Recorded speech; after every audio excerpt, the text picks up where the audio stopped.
अस्सलाम वालेकुम। पेश खिदमत है कहानी देवता एपिसोड 22। मैंने ज़रा सी आंखें खोलकर देखा। वो मुझे स्ट्रेचर पर उठाए एक कॉरिडोर से गुजर रहे थे। फिर वो टूटे हुए दरवाजे के पास पहुंचकर कमरे में दाखिल हो गए और स्ट्रेचर को ज़मीन पर रख दिया। उस वक्त मैं आंखें खोलकर चारों तरफ हैरान होकर देखने लगा। डॉक्टर शैतान की आवाज़ सुनाई दी, मिस्टर फरहाद, इस वक्त तुम मेरे सामने हो। तुम्हें तकलीफ तो होगी, मगर किसी तरह बैठने की कोशिश करो। मैं आहिस्ता आहिस्ता उठकर बैठने लगा। मुझे ज़रा सी तकलीफ भी महसूस नहीं हो रही थी, लेकिन मैं तकलीफ का इजहार कर रहा था। अगर ऐसा ना करता तो वो लोग ये सोचने पर मजबूर हो जाते कि सोनिया की तरह मुझ में भी कोई गैर मामूली सलाहियत है जिसके ज़रिए मैं जिस्मानी तकलीफ से निजात हासिल कर लेता हूँ। डॉक्टर शैतान ने फातिहाना अंदाज में मुझे देखते हुए कहा, मिस्टर फरहाद, मैंने तुम्हें 18 घंटे तक टेढ़ा रखकर तुम्हारी रग रग सीधी कर दी है। मुझे यकीन है कि अब तुम कोई बात नहीं छुपाओगे। मैंने पूछा, आखिर तुम पूछना क्या चाहते हो? मैं तुम्हें सब कुछ बता चुका हूँ, झूठ ना बोलो।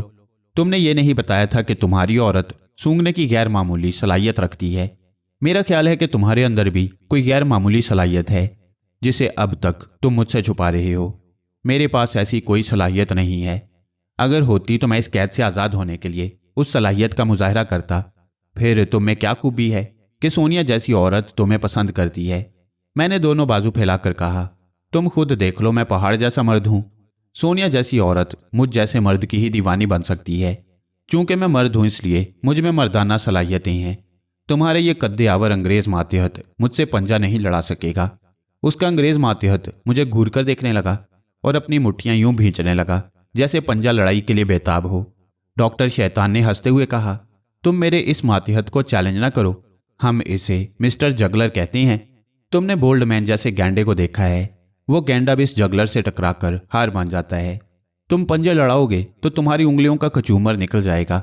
जगलर ने बड़ी हकारत से कहा, बॉस, अगर ये चैलेंज करेगा तब भी मैं इसे मुकाबला नहीं करूंगा, क्योंकि 18 घंटे तक अकड़े रहने के बाद ये अंदर से कमज़ोर हो चुका है और एक कमज़ोर से लड़ना शहज़ोर की तौहीन है। मुझे याद आया कि मौजूदा हालात के तहत खुद को शहज़ोर साबित नहीं करना चाहिए, मगर डॉक्टर शैतान के दिमाग में कुछ और था और वो सोच रहा था, मुझे यूं भी इन दोनों मियाँ बीवी को जिंदा नहीं छोड़ना चाहिए। मैं इसे चरस इस्तेमाल करने पर मजबूर करने वाला हूँ। अब ज़रा तमाशा हो जाए।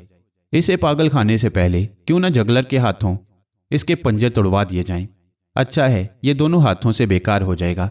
ये सोचकर उसने जगलर से कहा, ये कमज़ोर हो या तुम शहज़ोर हो, इस बात से मुझे कोई दिलचस्पी नहीं। मैं देखना चाहता हूं कि उंगलियों के चिटकने और टूटने की आवाज़ किस तरह आती है। चलो आगे बढ़ो और इससे पंजा लड़ाओ। मैंने बज़ाहिर घबराहट का इजहार करते हुए कहा, नहीं नहीं, मैं अभी कमज़ोर हूं। ये बराबर का मुकाबला नहीं होगा। मैं अभी इससे पंजे नहीं लड़ाऊंगा। ये कहकर मैं आहिस्ता आहिस्ता यूं उठने लगा जैसे घबराकर भागने का इरादा हो। मैंने ख्वामखा पंजे लड़ाने वाली बात कह दी थी। मुझे अपनी जगह से उठते देखकर 4 मुसल्ला जवान टूटे हुए दरवाजे के पास जाकर खड़े हो गए ताकि मैं भाग ना सकूं। मैंने दरवाजे की तरफ देखा तो सोनिया ने अपनी जगह से उठते हुए कहा, फरहाद, तुम इस वक्त वाकई कमज़ोरी महसूस कर रहे होगे। मैं जानती हूँ कि थैले से निकलने के बाद मैं किस तरह कमज़ोरी महसूस कर रही थी। यही हाल तुम्हारा होगा। तुम एक तरफ हट जाओ, मैं इससे मुकाबला करती हूँ। मैंने सोनिया के शाने पर हाथ रखते हुए कहा, नहीं मेरी जान, मेरी तकदीर में जो लिखा है वो भी सामने आएगा। डॉक्टर शैतान ने कहकहा लगाते हुए कहा, हाँ सोनिया जान, तुम अपनी जगह जाकर बैठो। इसकी मर्दानगी तुम्हें पसंद है। ये कैसे औरतों की तरह मार खाता है, ज़रा ये भी तमाशा देखो। उसके 2 मातहतों ने सोनिया को दोनों तरफ से पकड़कर मुझसे दूर हटा दिया। जान लेने वाले दुश्मन किस कदर बेरहम होते हैं। डॉक्टर शैतान मारने से पहले मेरी उंगलियां तोड़कर दोनों हाथों से मुझे अपाहिज बना देना चाहता था। ऐसे वक्त मैं बेख्तियार खुदा का शुक्र अदा करता हूँ कि उसने मुझे एक हैरत अंगेज और गैर मामूली सलाहियत से नवाजा है। जगलर इस एतमाद से आगे बढ़ा कि मैं कमज़ोर हूँ और वो ज़्यादा ज़ोर इस्तेमाल नहीं करेगा। सिर्फ एक झटके से पंजा मरोड़ने का दाव इस्तेमाल करेगा। उसने मेरी जानिब दोनों पंजे बढ़ाते हुए कहा, आओ, तुम कमज़ोर हो, मैं कुछ नहीं करूँगा। तुम खुद ही पंजा लड़ाओ, मेरी उंगलियाँ तोड़ दो। आओ बच्चू, घबराओ नहीं। वो बड़ी हकारत से मुझे पुचकारने लगा। मैंने अपने दाएं हाथ को आगे बढ़ाकर उसकी उंगलियों में उंगलियां फंसाते वक्त उसकी सोच को पढ़ लिया कि वो क्या करना चाहता है। उसके कुछ कर गुजरने से पहले ही मैंने उसके दिमाग को धचका पहुंचाया। तकदीन आदिन, चरस का नशा फिर बोल रहा है। मेरे दिमाग से नीचे और नीचे से ऊपर हो रहा है। ये मेरे दिमाग को कैसे झटके लग रहे हैं। जगलर के दोनों हाथ सुस्त पड़ गए। वो अपने सर को झटकने लगा। मैंने उसकी सोच में कहा, वो कमबख्त फरहाद मेरे दाएं तरफ है। मुझे एक मुक्का रसीद करना चाहिए। ज़हनी झटके पहुंचने के बायस उसकी आंखें बंद थीं। उस तरफ खड़े हुए डॉक्टर शैतान के मुंह पर उसका उल्टा हाथ पड़ा। वो डॉक्टर बॉस जो जहानत के बल पर सबका लीडर बना हुआ था और जिस्मानी तौर पर कमज़ोर था, एक हाथ पड़ते ही फर्श पर चारों शाने चित हो गया। जगलर के हाथ फौलादी थे क्योंकि नतीजा सामने था। डॉक्टर नीचे पड़ा हुआ था और उसकी नाक से खून बह रहा था। चंद लम्हों तक किसी की समझ में नहीं आया कि क्या हुआ। फिर उन्होंने फौरन ही जगलर को चारों तरफ से जकड़ लिया। एक दूसरा अंग्रेज उसे रिवॉल्वर दिखाते हुए बोला, तुम चरस के 2 सिगरेट इस्तेमाल कर चुके हो। तुम्हारा ज़हनी तवाज़ुन बिगड़ चुका है। जब तक तुम्हारी ज़हनी हालत दुरुस्त नहीं होती और हमें तुम्हारे नॉर्मल होने का यकीन नहीं होगा, उस वक्त तक तुम कैद में रहोगे। 4 मुसल्ला जवान उसे पकड़कर वहां से ले गए। 2-4 मातहत डॉक्टर पर झुके हुए थे और इसे होश में लाने की कोशिश कर रहे थे। थोड़ी देर बाद डॉक्टर होश में तो आ गया, लेकिन उस पर अजीब सी बदहवासी तारी थी। 2 आदमियों ने सहारा देकर उसे उठाया और लाकर कुर्सी पर बिठा दिया। अब भी वो बातें करने के काबिल नहीं था। उस वक्त सोनिया मुझे गहरी नज़रों से देख रही थी और सोच रही थी, मुझे यूं लगता है कि फरहाद की सलाहियतें वापस आ गई हैं, क्योंकि ठीक पंजा लड़ाते ही जगलर के दिमाग को झटका लगा। इसने फिर पागलों जैसी हरकत की, अपने बॉस पर हाथ छोड़ दिया। अगर ये मास्टर यूशे की शरारत है तो फिर वो इतनी दूर से कहाँ गायब हो गया है। अगर वो गायब हो गया है तो जगलर को किसने ज़हनी झटके पहुंचाए। ये सोचते ही वो फिर मुझे मशकूक नज़रों से देखने लगी। उसे शुबा हो रहा था कि मैं ही ख्याल ख्वानी के जरिया शरारतें कर रहा हूँ। मैंने जल्दी से अनजान बनते हुए पूछा, सोनिया, ये अचानक क्या हो गया है? क्या जगलर पर पागलपन का दौरा पड़ता है? पहले तो सोनिया के दिमाग ने सोचा, क्या फरहाद का बच्चा अनजान बन रहा है, लेकिन वो जुबान से ये बात ना कह सकी क्योंकि डॉक्टर हमारी तरफ देख रहा था। उसने अपनी सोच के खिलाफ कहा, हाँ, इस डॉक्टर पर भी इसी किस्म का दौरा पड़ चुका है। इन लोगों ने मुहलिक किस्म की चरस सिगरेट में इस्तेमाल की है। उसके असर से इनका दिमागी तवाज़ुन रह रह कर बिगड़ जाता है। अब डॉक्टर पर भी दूसरी बार दौरा पड़ सकता है। डॉक्टर ने घबराकर इनकार में सर हिलाते हुए कहा, नहीं, फॉर गॉड सेक ऐसी मनहूस बातें ना करो। यह तजुर्बा मुझे बहुत महंगा पड़ा है। जगलर मेरा बहुत वफादार मातहत है। उसने पागलपन से मजबूर होकर ऐसा किया है। बहरहाल इस वक्त मैं ज़हनी परेशानी में मुब्तला हूँ। ज़रा आराम आते ही मैं तुम दोनों को जहन्नुम में पहुँचा दूंगा। उसने अपने मातहतों को हुक्म दिया कि हमें किसी दूसरे कमरे में ले जाकर बंद कर दिया जाए। ये हुक्म देकर वो अपने एक मातहत का सहारा लिए हुए वहां से चला गया। हमें भी राइफलों की जद पर रखकर दूसरे कमरे में पहुंचा दिया गया। जब वो लोग बाहर से दरवाज़ा बंद करके चले गए तो सोनिया एक बिस्तर पर गिर पड़ी और सोचने लगी, अब मैं थोड़ी देर तक कुछ नहीं सोचूंगी। क्या कभी दिमाग सोच से खाली नहीं रह सकता? मैंने उसकी सोच में कहा, जब दिमाग सोच से खाली होता है तो इंसान की मौत का वक्त होता है। सोनिया ने अपनी सोच के जरिए कहा, यह कोई ज़रूरी नहीं कि इंसान खाली उस जहन हो जाए तो मर ही जाए। तुम कैसे कह सकते हो फरहाद? मैं दावे के साथ। अचानक ही मुझे अपनी गलती का एहसास हुआ कि मैं सोच के जरिए सोनिया की सोच का जवाब दे रहा हूँ, मगर बहुत देर हो चुकी थी। सोनिया बिस्तर से उछलकर खड़ी हो गई, फिर दौड़ती हुई आई और मेरा गिरेबान पकड़कर झिंझोड़ती हुई बोली, फरहाद के बच्चे, तुम मुझे बेवकूफ़ समझते हो। मैं बहुत देर से मौके के इंतज़ार में थी। आखिर यही तदबीर समझ में आई कि खाली ज़हन होने वाली बहस शुरू करूँ। जब ज़हनी कलाबाजियों की बातें आएंगी तो तुम अपने तजुर्बात से मजबूर होकर बेख्तियार बहस करने लगोगे और तुमसे ये गलती हो गई। मेरी जान, हम दोनों एक दूसरे के राजदार हैं। मैं अपनी ख्याल ख्वानी की सलाहियतों को तुमसे छुपाना नहीं चाहता। मुझे मौके का इंतज़ार था कि मैं इस तरह तुम्हें बाजू में समेट कर खुशखबरी सुनाऊं कि तुम्हारा टेलीपैथी जानने वाला फरहाद वापस आ गया है। वो तो पहले ही समझ गई थी कि मैं सोचों का शहंशाह बन गया हूँ, लेकिन मेरी ज़ुबान से इसकी तस्दीक होते ही वो खुशी से पागल हो गई। अब तो मुझे इतना इत्मीनान है कि सिर्फ खुदा से डर लगता है, वरना दुनिया की कोई ताकत मेरे फरहाद का रास्ता नहीं रोक सकेगी। हाँ सोनिया, सिर्फ खुदा से डरना चाहिए। वह जब चाहता है अजीम से अजीम तर इंसानों की सलाहियतें छीन कर उन्हें बिल्कुल खोखला कर देता है। सुपर मास्टर की क्या मजाल थी कि वो खुदा की मर्जी के खिलाफ मुझे खोखला बना देता। अब उसी माबूद की रज़ा से मुझे दोबारा ये लम्हा हासिल हो गया है। वाकई खुदा से डरना चाहिए और उसका शुक्र भी अदा करना चाहिए। अगर उसकी मर्जी से सब कुछ मिलता है तो सोनिया भी उसका दिया हुआ इनाम थी। मैं उसे बताता रहा कि शमा बीनी के दौरान किस तरह मैंने आहिस्ता आहिस्ता अपने माजी को याद किया और माजी के बहुत से बिछड़े हुए रिश्ते किस तरह याद आ रहे थे। अब मैं इत्मीनान से बैठकर सोचूं तो कुछ और भूले हुए साथी भी याद आएंगे। सोनिया ने कहा, पाकिस्तान में इंटेलिजेंस के एक डायरेक्टर जनरल तुम्हारे गहरे दोस्त थे, उनका नाम मुझे याद नहीं। मुझे फ़ौरन याद आ गया। मैंने कहा उनका नाम सईद अहमद है। हम एक तवील अरसे से बिछड़े हुए हैं। पता नहीं वो मेरे मुतल्लिक क्या सोच रहे होंगे। सोनिया ने मेरे गले में बाहें डालकर मशवरा दिया, तो फिर उनकी सोच पढ़कर देख लो, अभी पता चल जाएगा। क्या तुम उनसे दिमागी राब्ता कायम नहीं करोगे? नहीं सोनिया, अब मैं बहुत ज़्यादा मोहतात रहना चाहता हूँ। सुपर मास्टर अब तक इस खुश फहमी में मुब्तला होगा कि मैं अपना माजी भूल चुका हूँ। टेलीपैथी की सलाहियतें मेरे दिमाग से धुल गई हैं। ऐसी सूरत में वो कहीं भी मेरे मुतल्लिक रिपोर्ट पहुँचाएगा तो मेरी टेलीपैथी का जिक्र नहीं करेगा।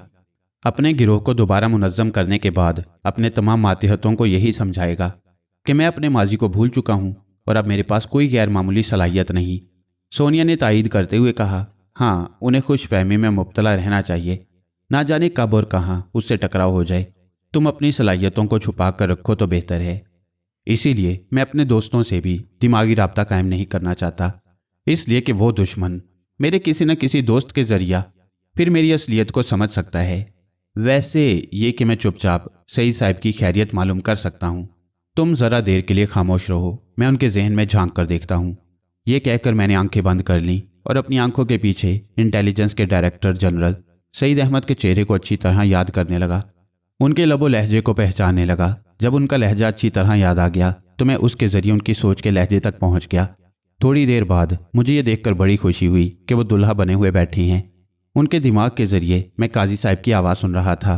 समर के साथ उनका निकाह पढ़ाया जा रहा था, वही समर जो सईद साहब की महबूबा थी और जिसका बाप एक साजिश के तहत पागल खाने पहुंचा दिया गया। मास्टर यूशे टेलीपैथी के जरिया उसके बाप को दीवानगी से फरजानगी की तरफ ले आया। अब उसका बाप सही और दिमाग था और इस वक्त शादी की तकरीब में मौजूद था। सोनिया ने मेरे चेहरे पर खुशियों को पढ़ते हुए पूछा, क्या बात है, खुशी से खिल रहे हो? हाँ सोनिया, मैं बहुत खुश हूँ। आज मेरे दोस्त सईद साहब की ज़िंदगी में बहार आ रही है। उनकी महबूबा समर के साथ उनका निकाह पढ़ाया जा रहा है। आज उन्हें वही मुसर्रतें हासिल होंगी जो मुझे तुमसे हो रही हैं। सोनिया ने बड़ी हसरत से पूछा, उनकी शादी हो रही है ना? हाँ मेरी जान। क्या हमारी शादी नहीं हो सकती? उसके इस सवाल में कितनी हसरतें मचल रही थीं। मैंने उसे बड़ी मजबूती से पकड़कर कहा, शादी के मायने है खुशी, और ये खुशी हमसे दूर नहीं है। नहीं फरहाद, अगर बाकायदा कोर्ट मैरिज कर ली जाए तो क्या हर्ज है? मैं कानूनी तौर से तुम्हारी बीवी बनने का फ़ख्र हासिल करना चाहती हूँ। बीवी बनने के बाद मेरे बच्चे की माँ बनने का फ़ख्र हासिल करना चाहोगी, फिर नानी और दादी बनने का फ़ख्र हासिल करना चाहोगी, और ज़िंदगी मुझे इतनी फुर्सत नहीं देती कि मैं तुम्हें दादी अम्मा की मंजिल तक पहुँचा दूँ। तुम हमेशा यही कहकर टाल देते हो। क्या तुम कभी शादी नहीं करोगे? तुम खुद ही सोचो कि मैं किस तरह शादी कर सकता हूँ। मेरी कोई मंजिल नहीं है, मेरा कोई ठिकाना नहीं। मैं वक्त की तरह हर लम्हा बहता चला जा रहा हूँ। तुम दोस्त बनकर मेरे साथ साथ बह सकती हो, लेकिन बीवी बनकर बच्चे पैदा करने के लिए किसी एक मंजिल पर नहीं ठहर सकती। क्या तुम इसे पसंद करोगी कि मैं तुम्हें किसी एक घर में बसा दूं और खुद हालात के धारे पर बहता हुआ आगे निकल जाऊं? नहीं, मैं तुम्हें खतरात में कूदने के लिए कहीं तरह नहीं जाने दूंगी। तो फिर बच्चे को गोद में उठाकर मेरे साथ कहाँ चलोगी? मेरी जान, सिर्फ जज्बात को ना देखो, हालात को भी देखो। ना जाने सुपर मास्टर जैसे कितने बदतरीन दुश्मन मेरे रास्ते में आएंगे। मैं बीवी बच्चों का काफिला बनाकर उनका मुकाबला नहीं कर सकूंगा। वो खामोश हो गई, मगर उसका दिमाग खामोश नहीं था। वो खुद को कायल कर रही थी कि मैं दुरुस्त कह रहा हूँ। मौजूदा हालात में शादी मुमकिन नहीं। ये तो उसी वक्त मुमकिन है जब सुपर मास्टर का खात्मा हो जाए। इसके अलावा कोई छोटे से छोटा दुश्मन भी ना रहे, तब मैं फरहाद के साथ उसके मुल्क जा सकती हूँ और वहाँ पुरसुकून घरेलू ज़िंदगी गुजार सकती हूँ। लेकिन ये भी तो मुमकिन नहीं है कि इस दुनिया में हमारा कोई दुश्मन ना हो। सभी के दुश्मन होते हैं, हमारे ज़्यादा हैं। शायद इसलिए कि हमारे पास गैर मामूली सलाहियतें हैं। काश कि मैं और फरहाद आम इंसानों जैसे होते, फिर हमारी शादी में कोई रुकावट पेश ना आती। वो घूम फिर कर शादी के मुतल्लिक ही सोच रही थी और मायूस होती जा रही थी।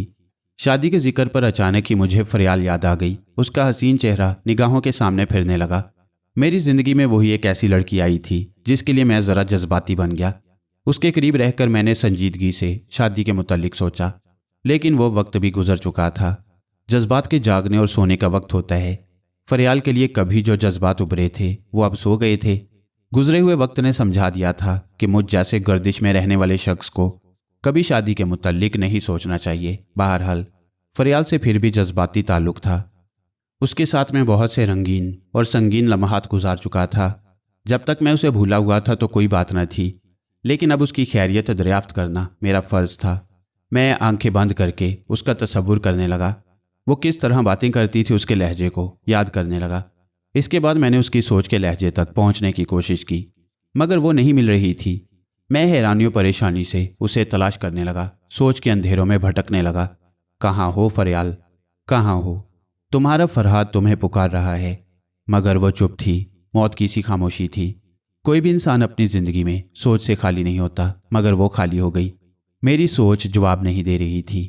وہ کیا جواب دیتی؟ اس کا دماغ جواب دیتا تو کیا وہ مر گئی؟ اس نتیجے پر پہنچتے ہی میرے ذہن کو ایک جھٹکا سا لگا۔ ایک لمحے کے لیے یوں لگا جیسے میرے دل سے دھڑکنیں چھین لی گئی ہوں۔ وہ کیسے چپ چاپ اس دنیا سے رخصت ہو گئی، مجھے پتہ ہی نہ چلا۔ پتہ کیسے چلتا جب کہ میں خود کو بھولا ہوا تھا۔ یہ خیال میرے دل پر کچوکے لگا رہا تھا کہ آخری ہچکی کے وقت بھی اس نے مجھے پکارا ہوگا۔ فرہاد، مجھے کسی کی پکار سنائی دی۔ میں نے چونک کر آنکھیں کھول دیں۔ یہ تو سونیا مخاطب کر رہی تھی۔ فرہاد، کیا بات ہے؟ ابھی تو تم خوشی سے کھلے جا رہے تھے اور اب یکدم اداس نظر آ رہے ہو۔ میں نے ایک سرد آہ بھر کر جواب دیا، ہاں، خوشی اور غم ساتھ ساتھ چلتے ہیں۔ ابھی میں نے دوست کی خوشیاں دیکھیں اور دوسرے ہی لمحے ایک پیاری پیاری سی چیز کو اس دنیا میں نابود پایا۔ تم سے پہلے فریال نام کی ایک لڑکی میری زندگی میں آئی تھی، اب وہ اپنی زندگی سے بھی دور ہو گئی۔ مجھے افسوس ہے فرہاد۔ سونیا اتنا کہہ کر خاموش ہو گئی۔ ایک عورت دوسری عورت کو اپنے محبوب کے پیار میں شریک نہیں کرتی۔ سونیا کی سوچ کہہ رہی تھی، خدا مجھ پر مہربان ہے۔ مجھے اس بیچاری کے مرنے کا افسوس ہے، مگر اطمینان بھی ہے۔ اب فرہاد کی سوچ صرف میرے لیے ہوگی۔ میں اس کے خیالات کو زیادہ دیر تک نہ پڑھ سکا۔ دروازہ کھلنے کی آواز آ رہی تھی۔ ہم دونوں اٹھ کر بیٹھ گئے۔ 4 مسلح نوجوان ہمیں لینے آئے۔ وہ چاروں مقامی باشندے تھے، اس لیے انہوں نے اشاروں سے ہمیں اپنے ساتھ چلنے کے لیے کہا۔ اس دوران مجھے ڈاکٹر شیطان کے دماغ میں جھانک کر دیکھنا چاہیے تھا، مگر میں نے بہت سا وقت ضائع کر دیا۔ اس کے ساتھ اس کے کمرے سے نکلتے وقت میں یہ معلوم کرنے لگا کہ ڈاکٹر شیطان کہاں ہے اور ہمارے لیے کیا سوچ رہا ہے۔ وہ کہیں آرام سے بستر پر لیٹا ہوا تھا اور اپنی قوت ارادی کے ذریعے خود کو مطمئن کر رہا تھا کہ اب اس کی ذہنی حالت درست ہے۔ میں نے اس کی سوچ میں کہا، یہ کمبخت فرہاد اور سونیا خواہ مخواہ ہمارے راستے میں آ گئے۔ اب میرے آدمی نے دوسری جگہ لے جا رہے ہوں گے۔ مجھے تو ایسا لگتا ہے جیسے وہ دونوں بڑے ہی سخت جان ہیں، آسانی سے نہیں مریں گے۔ ڈاکٹر شیطان نے اپنی سوچ میں کہا، مریں گے؟ اتنی آسانی سے مریں گے کہ جیسے چونٹیاں مرتی ہیں، لیکن کس طرح مریں گے؟ وہ سر کو تھام کر پریشان ہو کر سوچنے لگا، یہ مجھے کیا ہو گیا ہے؟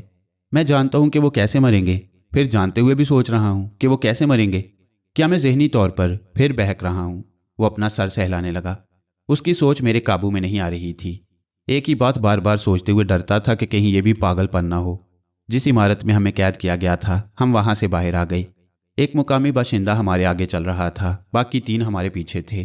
رات کی تاریکی پھیل چکی تھی۔ کچھ دور آگے بڑھنے کے بعد سونیا نے انگریزی زبان میں کہا، میں ان کی زبان سمجھ رہی ہوں۔ یہ ہم ایک چھوٹے سے کاٹیج میں لے جا رہے ہیں۔ اس کاٹیج میں شاید کچھ اور بھی قیدی ہیں۔ وہاں ہم سب کو ایک ساتھ ختم کر دیا جائے گا۔ میں نے اس کے شانہ بشانہ چلتے ہوئے آہستگی سے کہا، تم کسی طرح یہ معلوم کرو کہ وہ کس طرح مارنا چاہتی ہیں۔ یعنی تم چاہتے ہو کہ میں ان کی زبان میں باتیں کروں؟ ہاں، چاہتا تو یہی ہوں۔ پھر سوچتا ہوں کہ کوئی فائدہ نہیں ہوگا۔ یہ اتنے احمق تو نہیں ہیں کہ اپنے منصوبوں سے ہمیں آگاہ کر دیں۔ پھر کیا کیا جائے؟ میں سوچنے لگا کہ کیا کیا جائے۔ اگر وہاں ڈاکٹر شیطان کا کوئی انگریز ماتحت ہوتا تو میں اس کی زبان کو اور اس کی سوچ کو سمجھ لیتا، لیکن یہ مقامی باشندے دماغی طور پر میرے تابع دار نہیں بن سکتے۔ ایک خیال یہ آیا کہ اچانک ان پر حملہ کر دیا جائے۔ ان کے پاس رائفلیں تھیں، جتنی دیر میں یہ رائفلیں سیدھی کرتے اتنی دیر میں ہم تابڑتوڑ حملوں سے انہیں حواس باختہ کر سکتے تھے۔ میں سونیا پر ارادہ ظاہر کرنا چاہتا تھا، لیکن بعض اوقات تقدیر سوچنے کا موقع نہیں دیتی۔ میرے سوچتے سوچتے ہی اچانک وہ کاٹیج سامنے آ گیا جو ہمارے لیے موت کا گھر بننے والا تھا۔ کاٹیج کے آس پاس دوسرے مسلح جوان بھی نظر آ رہے تھے۔ اب کچھ نہیں کیا جا سکتا تھا۔ سونیا سوچ رہی تھی کہ شاید میں خاموش رہ کر کسی کے دماغ میں جھانک رہا ہوں، اس لیے اس نے راستے میں مجھے دوبارہ مخاطب نہیں کیا۔ کاٹیج کے قریب پہنچتے ہی اس نے پریشان ہو کر کہا، کیا بات ہے فرہاد؟ تم بالکل ہی خاموش ہو گئے ہو۔ ہاں، کوئی بات نہیں بن رہی۔ زندگی میں بعض مقامات ایسے بھی آتے ہیں جہاں ٹیلی پیتھی بیکار ہو جاتی ہے۔ ہم کاٹیج کے دروازے کے سامنے پہنچ گئے۔ وہاں کھڑے ہوئے ایک شخص نے دروازے کا تالا کھولنے کے بعد اپنے ساتھیوں کو ہاتھ کا اشارہ کیا کہ ہمیں اندر لے جائیں۔ میں نے دروازے میں داخل ہونے کی بجائے ان سے کہا، یہ کیا ہو رہا ہے؟ ہمیں اس کاٹیج کے اندر کیوں لے جا رہے ہو؟ وہ میری بولی نہیں سمجھتے تھے۔ وہ مجھے اور سونیا کو رائفل کی نال کے ٹھونکے دیتے ہوئے اندر لے گئے۔ وہاں کچھ مقامی باشندے نظر آئے، ان میں 3 عورتیں بھی تھیں۔ جب ہمارے پیچھے دروازہ بند ہو گیا تو میں نے سونیا سے کہا، یہاں سب مقامی باشندے ہیں اور ہماری طرح قیدی ہیں، یہ ہمارے دوست اور ہمدرد بن سکتے ہیں، تم ان سے باتیں کرو۔ سونیا میری ہدایت کے مطابق ان سے باتیں کرنے لگی۔ اس وقت باہر سے کوئی شخص اونچی آواز میں بولنے لگا۔ سونیا اور دوسرے مقامی باشندے پوری توجہ سے اس کی بات سننے لگے۔ وہ بولتا جا رہا تھا اور سننے والوں کے چہروں پر خوف اور دہشت طاری ہوتی جا رہی تھی۔ پھر وہ عورتیں رونے لگیں۔ مرد بھی ایسے سہمے ہوئے تھے کہ عورتوں کو تو کیا، خود کو بھی تسلیاں نہیں دے سکتے تھے۔ سونیا نے میرے قریب آ کر کہا، باہر وہ شخص کہہ رہا ہے کہ آدھی رات کے بعد اس کاٹیج کو دھماکے سے اڑا دیا جائے گا۔ اب پتہ چلا کہ عورتیں کیوں رو رہی ہیں اور مرد اتنے سہمے ہوئے کیوں ہیں، کیونکہ ان سب کی موت کا ایک وقت مقرر کر دیا گیا تھا۔ لا علمی بڑی اچھی چیز ہے۔ جب تک انسان کو اپنی موت کا علم نہیں ہوتا، اس وقت تک وہ موت کو سمجھتا تو ہے مگر اس سے ڈرتا نہیں۔ جب موت کا وقت مقرر ہو جاتا ہے تو وہ وقت سے پہلے ہی مر جاتا ہے۔ اس وقت وہ سب ہی حواس باختہ ہو گئے اور موت سے دور بھاگنے کے لیے دروازوں اور کھڑکیوں کو پیٹ رہے تھے۔ میں نے سونیا سے کہا، تم ان لوگوں کو سمجھاؤ کہ شور نہ بچائیں، ان سے کہو کہ کاٹیج کے اندر بارود کے گولے تلاش کریں، اگر وہ مل گئے تو ہم تار کے کنیکشن کو کاٹ دیں گے۔ سونیا انہیں سمجھانے لگی۔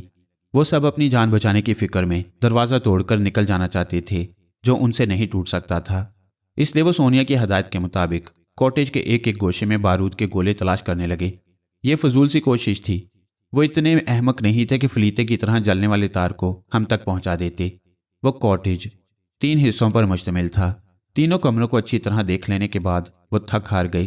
میں نے سونیا سے کہا، یہ بات سمجھ میں نہیں آئی کہ وہ ہمیں آدھی رات تک کیوں زندہ رکھنا چاہتی ہیں؟ کیا وہ شخص کچھ اور بھی کہہ رہا تھا؟ ہاں، وہ کہہ رہا تھا کہ قریبی سمندر سے 11 بجے رات کو جاپان کا ایک جہاز گزرنے والا ہے۔ اگر ابھی اس کاٹیج کو بارود کے دھماکے سے اڑا دیا جائے گا تو اس جلنے والے کاٹیج کے شعلے دور تک نظر آئیں گے اور جہاز والوں کے لیے خطرے کی گھنٹی بن جائیں گے۔ اسی لیے انہوں نے آدھی رات کے بعد ہماری موت کا وقت مقرر کیا ہے۔ میں نے سونیا سے کہا، پتہ نہیں ابھی کیا وقت ہوا ہے، تم دروازے کے پاس جا کر ان سے کہو کہ وہ ہمیں کم از کم وقت بتاتے رہیں۔ سونیا دروازے کے پاس جا کر کسی کو مخاطب کرنے لگی۔ سونیا میرے پاس آ کر کہنے لگی، یہ لوگ گھبرا رہے ہیں کہ انہیں وقت نہ بتایا جائے، وہ چاہتے ہیں کہ ان کی لا علمی میں وقت گزر جائے۔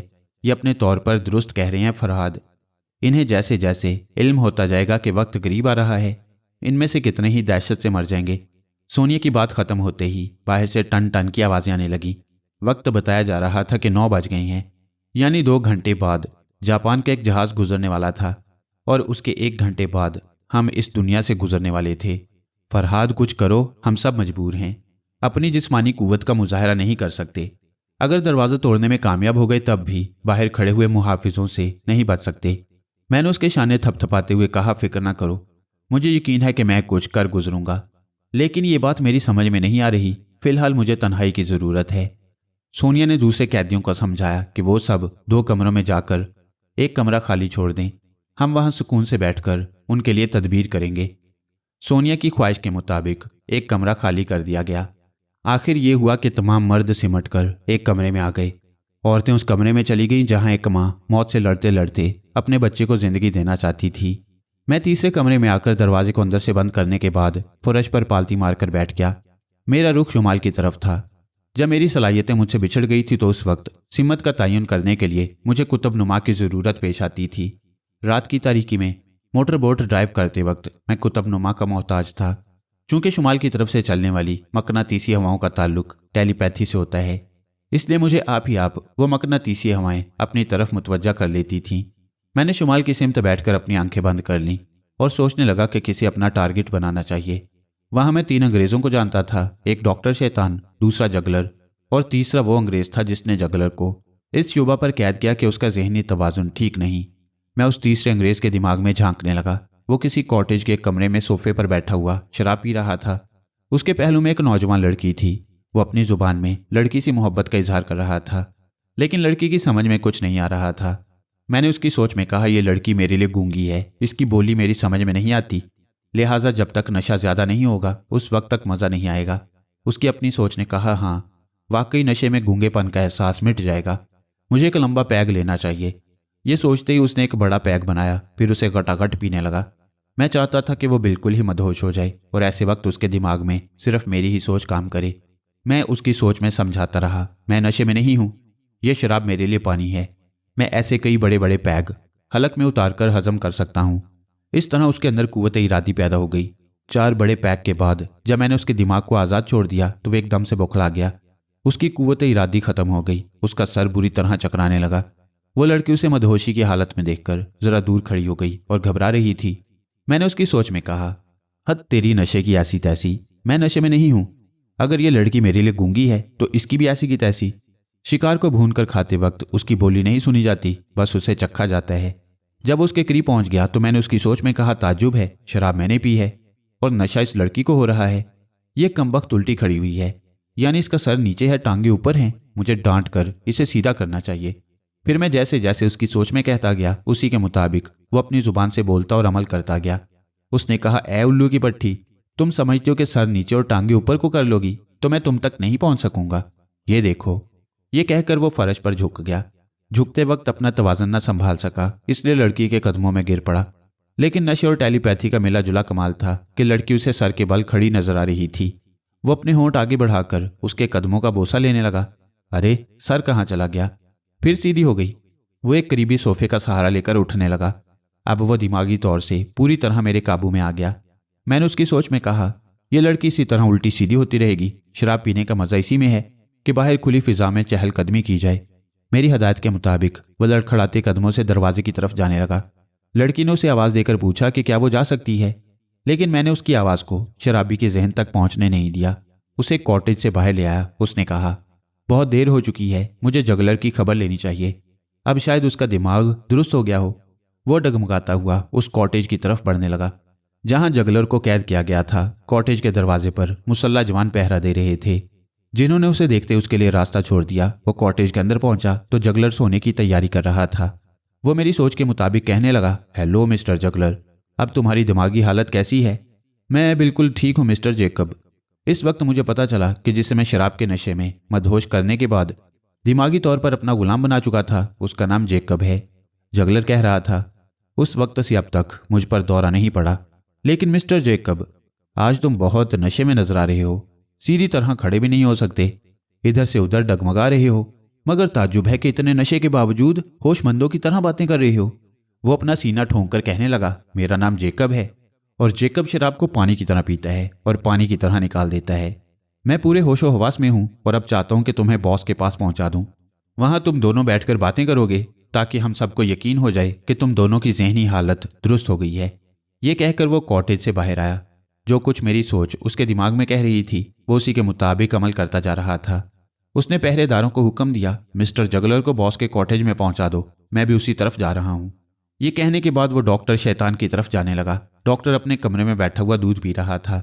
जब से दिमाग में गड़बड़ हुई थी तब से वो खुद को नॉर्मल रखने के लिए तरह तरह के जतन कर रहा था। जेकब मेरी दिमागी लाइन पर चलता हुआ उसके पास पहुंचकर बोला, बॉस, आपको देखकर पता चलता है कि अब आप नॉर्मल हैं।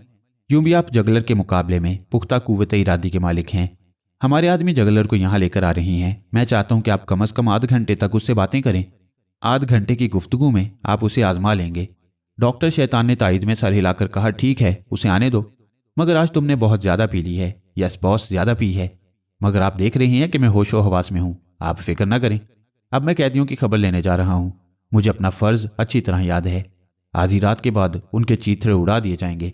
उसी वक्त टन टन की आवाज़ सुनाई दी। मैं आंखें खोलकर वो आवाज़ सुनता रहा। जब 10 बजे का ऐलान खत्म हो गया तो मैंने फिर आंखें बंद कर लीं। 10 का घंटा बजने तक मैंने जेकब के दिमाग को आज़ाद छोड़ दिया। इतनी सी देर में वो कुछ गड़बड़ भी कर सकता था, लेकिन खैरियत हुई। इस दौरान डॉक्टर शैतान बोल रहा था और वह फर्मा बरदार मातहत की तरह खड़ा हुआ था। चुपचाप इसलिए खड़ा था कि नशे की ज्यादती के बायस फिर उसकी खोपड़ी घूम रही थी और वह खुद को संभालने की कोशिश कर रहा था। उसी वक्त मैंने उसके दिमाग को कंट्रोल में लेकर संभाला दिया। वो फिर मेरी हदायत के मुताबिक अमल करने लगा। उसने कहा, बॉस, अब मुझे इजाज़त दीजिए, मैं आध घंटे के बाद फिर हाजिर हो जाऊंगा। इतने में दूसरे मातहत जगलर को वहां ले आए। जेकब कॉटेज से बाहर आ गया और अब हमारे कॉटेज की तरफ आने लगा। हमारा कॉटेज बहुत दूर सबसे अलग थलग था ताकि धमाकों का असर दूसरे कॉटेजेस पर ना पड़े। उस वक्त मैं उसकी सोच में कहने लगा, क्या ज़रूरत है कि आधी रात के बाद धमाका किया जाए जब इन कैदियों को मारना ही है तो फिर ख्वामखा इंतजार करने की ज़रूरत क्या है। मैं अभी जाकर हुक्म देता हूँ कि अभी और इसी वक्त बारूदी धमाके से उस कॉटेज को उड़ा दिया जाए। मैं उसे मशवरा देकर ज़रा खामोश हुआ तो इतने नशे के बावजूद उसके दिमाग में ये बात आ गई कि 11 बजे करीबी समुद्र से एक जहाज़ गुजरने वाला है। मैंने उसकी सोच में समझाया, वो जहाज़ यहाँ से 11 बजे गुजरेगा, अभी बहुत वक्त है। अगर अभी धमाका किया जाएगा तो इस कॉटेज से उठने वाले शोले उस वक्त तक मध्यम पड़ जाएंगे। अगर ऐसा ना हुआ तब भी पानी से बुझा दिया जाएगा। कुछ भी हो, धमाका अभी होना चाहिए। वो मेरी सोच में बहता हुआ हमारे कॉटेज के करीब आ गया। फिर उसने एक पहरेदार से पूछा, मुझे बताओ ब्लास्ट होने वाले बम कहाँ कहाँ रखे गए हैं। 2 पहरेदार उससे साथ लेकर कॉटेज के तरफ घूमते हुए बताने लगे। उस कॉटेज के चारों सिमत 4 बारूदी गोले रखे गए थे जो चारों तरफ से बैक वक्त फटने वाले थे। जेकब ने मेरी सोच के मुताबिक कहा, बॉस ने प्रोग्राम बदल दिया है, इस कॉटेज को अभी और इसी वक्त उड़ा दिया जाए। तुम ये बताओ इसका तार कितनी दूर तक बिछाया गया है। एक मुकामी बाशिंदा जो अंग्रेजी समझता था उसने जवाब दिया, 50 गज की दूरी तक बिछाया गया है। हम वहां से फलीते को आग लगाएंगे। ठीक है, अब यहां से जाओ और उस फलीते को आग दिखा दो। वो हुक्म के बंदे थे, अपने अंग्रेज हाकिम की बात नहीं टाल सकते थे। वहां से सब चले गए क्योंकि धमाके के वक्त कोई कॉटेज के करीब रहने की जुर्रत नहीं कर सकता था। जेकब भी कॉटेज के पीछे चला आया। इस तरह सब एक दूसरे की नजरों से ओझल हो गई। यूं भी तारीकी ने उन्हें छुपा लिया। जेकब की खोपड़ी में मेरा दिमाग काम कर रहा था। उसने कॉटेज के पीछे आकर बारूदी गोले को उठा लिया, फिर कॉटेज के दाएं तरफ ले जाकर दूसरे गोले को भी उठा लिया। इसी तरह उसने चारों बारूदी गोलों को समेटकर अपने दोनों बाजू में भर लिया। एक तार के जरिया वो चारों गोले एक दूसरे से मुंसलिक थे। उस वक्त तक उसके मातहत 50 गज की दूरी पर तारनुमा फलीते को आग लगा चुके थे। अब वो तार सरसर की आवाज के साथ तेजी से जलता हुआ अपनी आग को गोलों के सिमत ले जाने लगा। उसी वक्त दूर से टॉर्च की रोशनी फेंकी गई। फिर मुकामी बाशिंदे ये देखकर चीखने लगे कि जेकब चारों गोलों को अपने बाजू में संभाले हुए खड़ा है। उनके चीखते ही वो तेजी से दौड़ने लगे। उसके दौड़ते हुए तमाम मुसल्ला नौजवान चीखते हुए दूर भागने लगे, लेकिन जेकब दूसरी तरफ भाग रहा था। किसी में इतनी जुर्रत नहीं थी कि कोई उसके करीब पहुंचकर उसके हाथों से गोले छीन लेता, क्योंकि वो तार बड़ी तेजी से जलता हुआ अपनी आग गोलों के करीब पहुंचा रहा था और मैं उतनी ही तेजी से जेकब को भगा रहा था। किसी की समझ में नहीं आ रहा था कि ऐसे वक्त क्या करना चाहिए, किस तरह बॉस तक ये खबर पहुंचाना चाहिए। कॉटेज में बैठे हुए डॉक्टर शैतान और जगलर ने भी दूर से चीखने चिल्लाने की आवाज़ें सुनी, लेकिन इससे पहले कि वो कॉटेज से निकलते जेकब दौड़ता हुआ कॉटेज में दाखिल हो गया और एकदम से उनके करीब पहुंच गया। उसी वक्त एक ज़बरदस्त कान फाड़ देने वाला धमाका हुआ। धाएं धाएं धाएं, मौत हलक फाड़ कर चीख रही थी। फिर मैं नहीं जानता कि वहां क्या हुआ, क्योंकि वो तीनों अंग्रेज जिनके दिमागों में मैं झांक सकता था वो मौत की अब्दी तारीकी में गुम हो गए। अब उनकी जिंदगी में झांकने के लिए ख्याल ख्वानी का कोई दरीचा नहीं खुलता था। अब तो मैं और मेरे साथी कॉटेज में बंद रहने वाले कैदी सिर्फ धमाकों की ऐसी आवाज़ें सुन रहे थे कि जिनसे हमारे कॉटेज का फर्श भी लरज़ रहा था, दीवारें कांप रही थी। तमाम कैदी यूं चीख रहे थे जैसे वो खुद बम के धमाकों से उड़ रहे हों। अब मैं अपने कमरे में बैठा नौज़ायदा बच्चे के रोने की आवाज़ सुन रहा था। मैंने अपनी जगह से उठकर दरवाज़ा खोल दिया। सोनिया दरवाजे के पास ही बेचैनी से मेरा इंतजार कर रही थी। मुझे देखते ही जल्दी से आकर लिपट गई। वहां तमाम कैदी सरासीमा नजर आ रहे थे। यूं लगता था जैसे कोई अपने होशो हवास में ना हो। सोनिया ने मेरे सीने से सर उठाकर पूछा, फरहाद ये सब क्या है? मैंने मुस्कुरा कर कहा, सयाद अपने दाम में आप आ गए। वो डॉक्टर शैतान, जगलर और उनका एक साथी जेकब तीनों अपने ही बारूदी गोलों का शिकार हो गए। ये सब कैसे हुआ ये मैं तुम्हें इत्मीनान से बताऊंगा। अब तुम लोगों को समझा दो कि मौत का वक्त टल गया है। हम उसी वक्त मरेंगे जब खुदा की मर्जी होगी। सोनिया मेरे पास से जाकर उन्हें समझाने लगी। वो उसकी बातें सुनते रहे। पहले तो उन्हें यकीन नहीं आया। वो यही सोच रहे थे कि उन्हें चारों तरफ से बंद कर दिया गया है, फरार का कोई रास्ता नहीं। मैंने सोनिया से कहा, ठीक है तुम उन्हें समझाती रहो, मैं अब जरा ये मालूम करना चाहता हूँ कि इस कॉटेज के बाहर क्या हो रहा है। मैं वहां से फिर अपने कमरे में आ गया। दरवाजे को अंदर से बंद करने के बाद फिर उसी तरह फर्श पर पालथी मारकर बैठ गया। अब मैं उस मुकामी बाशिंदे से राब्ता कायम करना चाहता था जिसने जेकब के साथ अंग्रेजी जुबान में गुफ्तगू की थी और उसे बताया था कि बारूदी गोले कहाँ कहाँ रखे गए हैं। मैं एक ही बार किसी की आवाज़ और उसका लहजा सुनकर उसे फौरन ही जहन नशीन कर लेता हूँ। इसमें मुझे खासी मश्क हो गई थी। मैंने आंखें बंद करने के बाद उसके जहन में झांक कर देखा। उसके दिमाग के जरिए मुझे चारों तरफ का शोर सुनाई दे रहा था। मैंने उसके लहजे में कहा, यह सब कुछ कैसे हो गया? मिस्टर जेकब तो होशमंदों की तरह बातें कर रहे थे, फिर वो अचानक ही पागल कैसे बन गए? अपने साथ बॉस और जगलर को भी ले मरे। जब उसके दिमाग के अंदर अंग्रेजी जुबान की सोच उभरने लगी तो उसने हैरानी से कहा, ताज्जुब है, इससे पहले तो मैं कभी अंग्रेजी जुबान में नहीं सोचता था। मैंने उसकी सोच में कहा, ठीक तो है, क्योंकि सुबह शाम इन अंग्रेज़ों के साथ रहता हूँ, इसलिए उन्हीं की जुबान मेरे अंदर गूंजती रहती है। बहरहाल अब मुझे ये सोचना चाहिए कि मेरे सामने क्या हो रहा है। होगा क्या, कॉटेज धड़ाधड़ जल रहा है। धमाकों से उसकी छत उड़ गई है। कॉटेज के जिस हिस्से में ब्लास्टिंग हुई थी वहां की दीवारें भी रेत और कंकर की तरह उड़ गई हैं। उन 3 साहबों के साथ हमारे 3 आदमी भी मारे गए जो कॉटेज के बाहर खड़े हुए थे। वो भी इस बुरी तरह जख्मी हुए कि अगर जिंदा बच गए तो अपाहिजों की तरह जिंदगी गुजारेंगे। वाकई इस किस्म के इबरतनाक वाक़े से अगर इंसान इबरत हासिल करना चाहे तो बहुत कुछ सीख लेता है और संभल जाता है। मैंने उसे संभलते हुए देखा तो और संभालने की कोशिश की। उसकी मस्बत सोच में कहा, मैं अब भी मजलूमों के काम आ सकता हूँ जिन्हें कॉटेज में बंद कर दिया गया है। वो 3 बड़े अंग्रेज जो हम पर हुकूमत कर रहे थे उनके तो चीथड़े उड़ गए। बाकी जो अंग्रेज बचे हैं हम उनसे निपट सकते हैं। मुझे हिसाब करना चाहिए कि यहाँ कितने अंग्रेज रह गए हैं। वो हिसाब करने लगा कि इस जजीरे में और उसके साथ वाले जजीरे में कितने अंग्रेज हैं। एक एक को गिनने के बाद पता चला कि 15 सफ़ेद फार्म हैं। मैंने उसे उकसाया, ये 15 किस गिनती में हैं? इन्हें तो एक ही हल्ले में ख़त्म किया जा सकता है। ये जजीरा हमारा है, यहाँ सिर्फ हमारी हुकूमत होना चाहिए। मैं अपने आदमियों को बगावत पर आमादा करूँगा। वो फौरन आमादा हो गया और अपने आसपास खड़े मुकामियों से अपनी ज़ुबान में कुछ कहने लगा।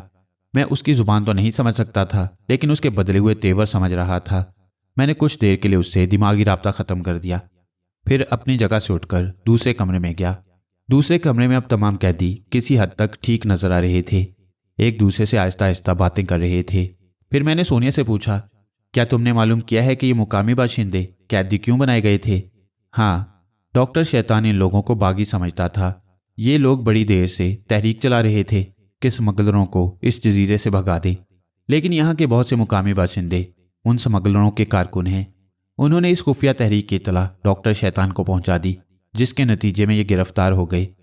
अभी कुछ बागी और भी हैं जिन्हें ये अंग्रेज शनाख्त नहीं कर सके, इसलिए वो अभी आज़ाद हैं।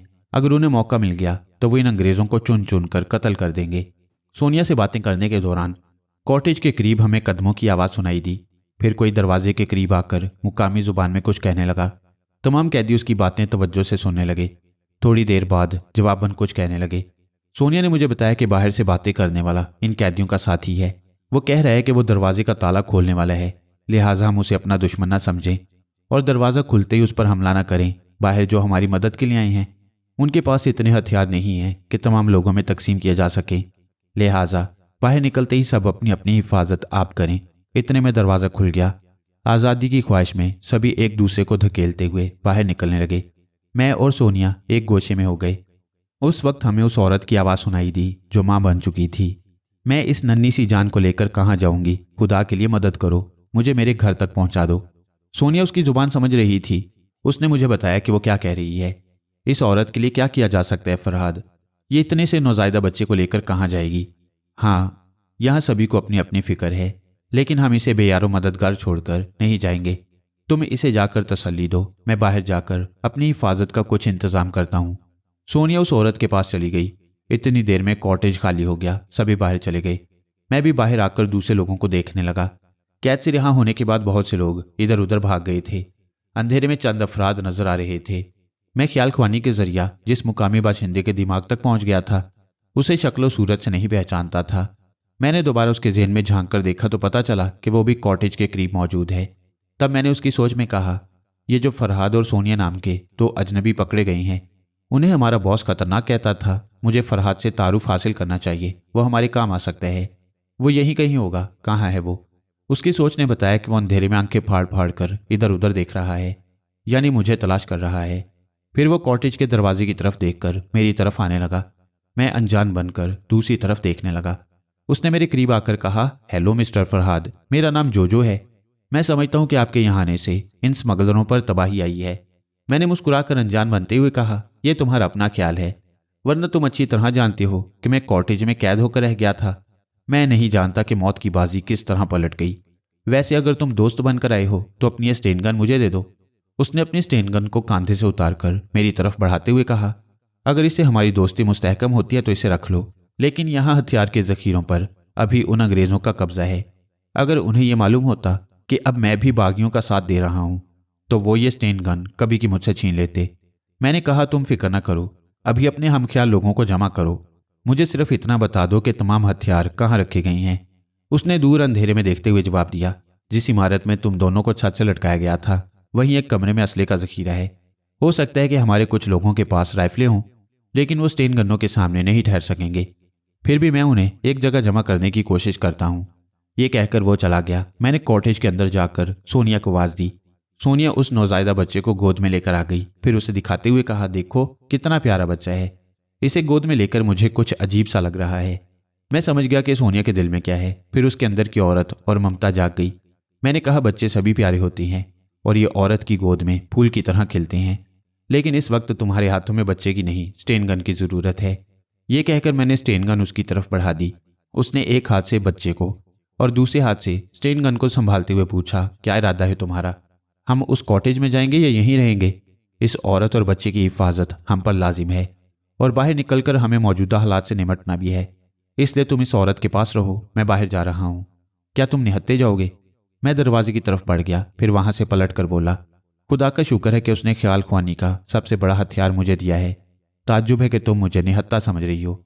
वो मेरे जवाब से मुतमईन होकर मुस्कुराने लगी। मैं बाहर तारीकी में चला आया। जिस कॉटेज में मैंने सोनिया को छोड़ा था वो बस्ती से जरा दूर था।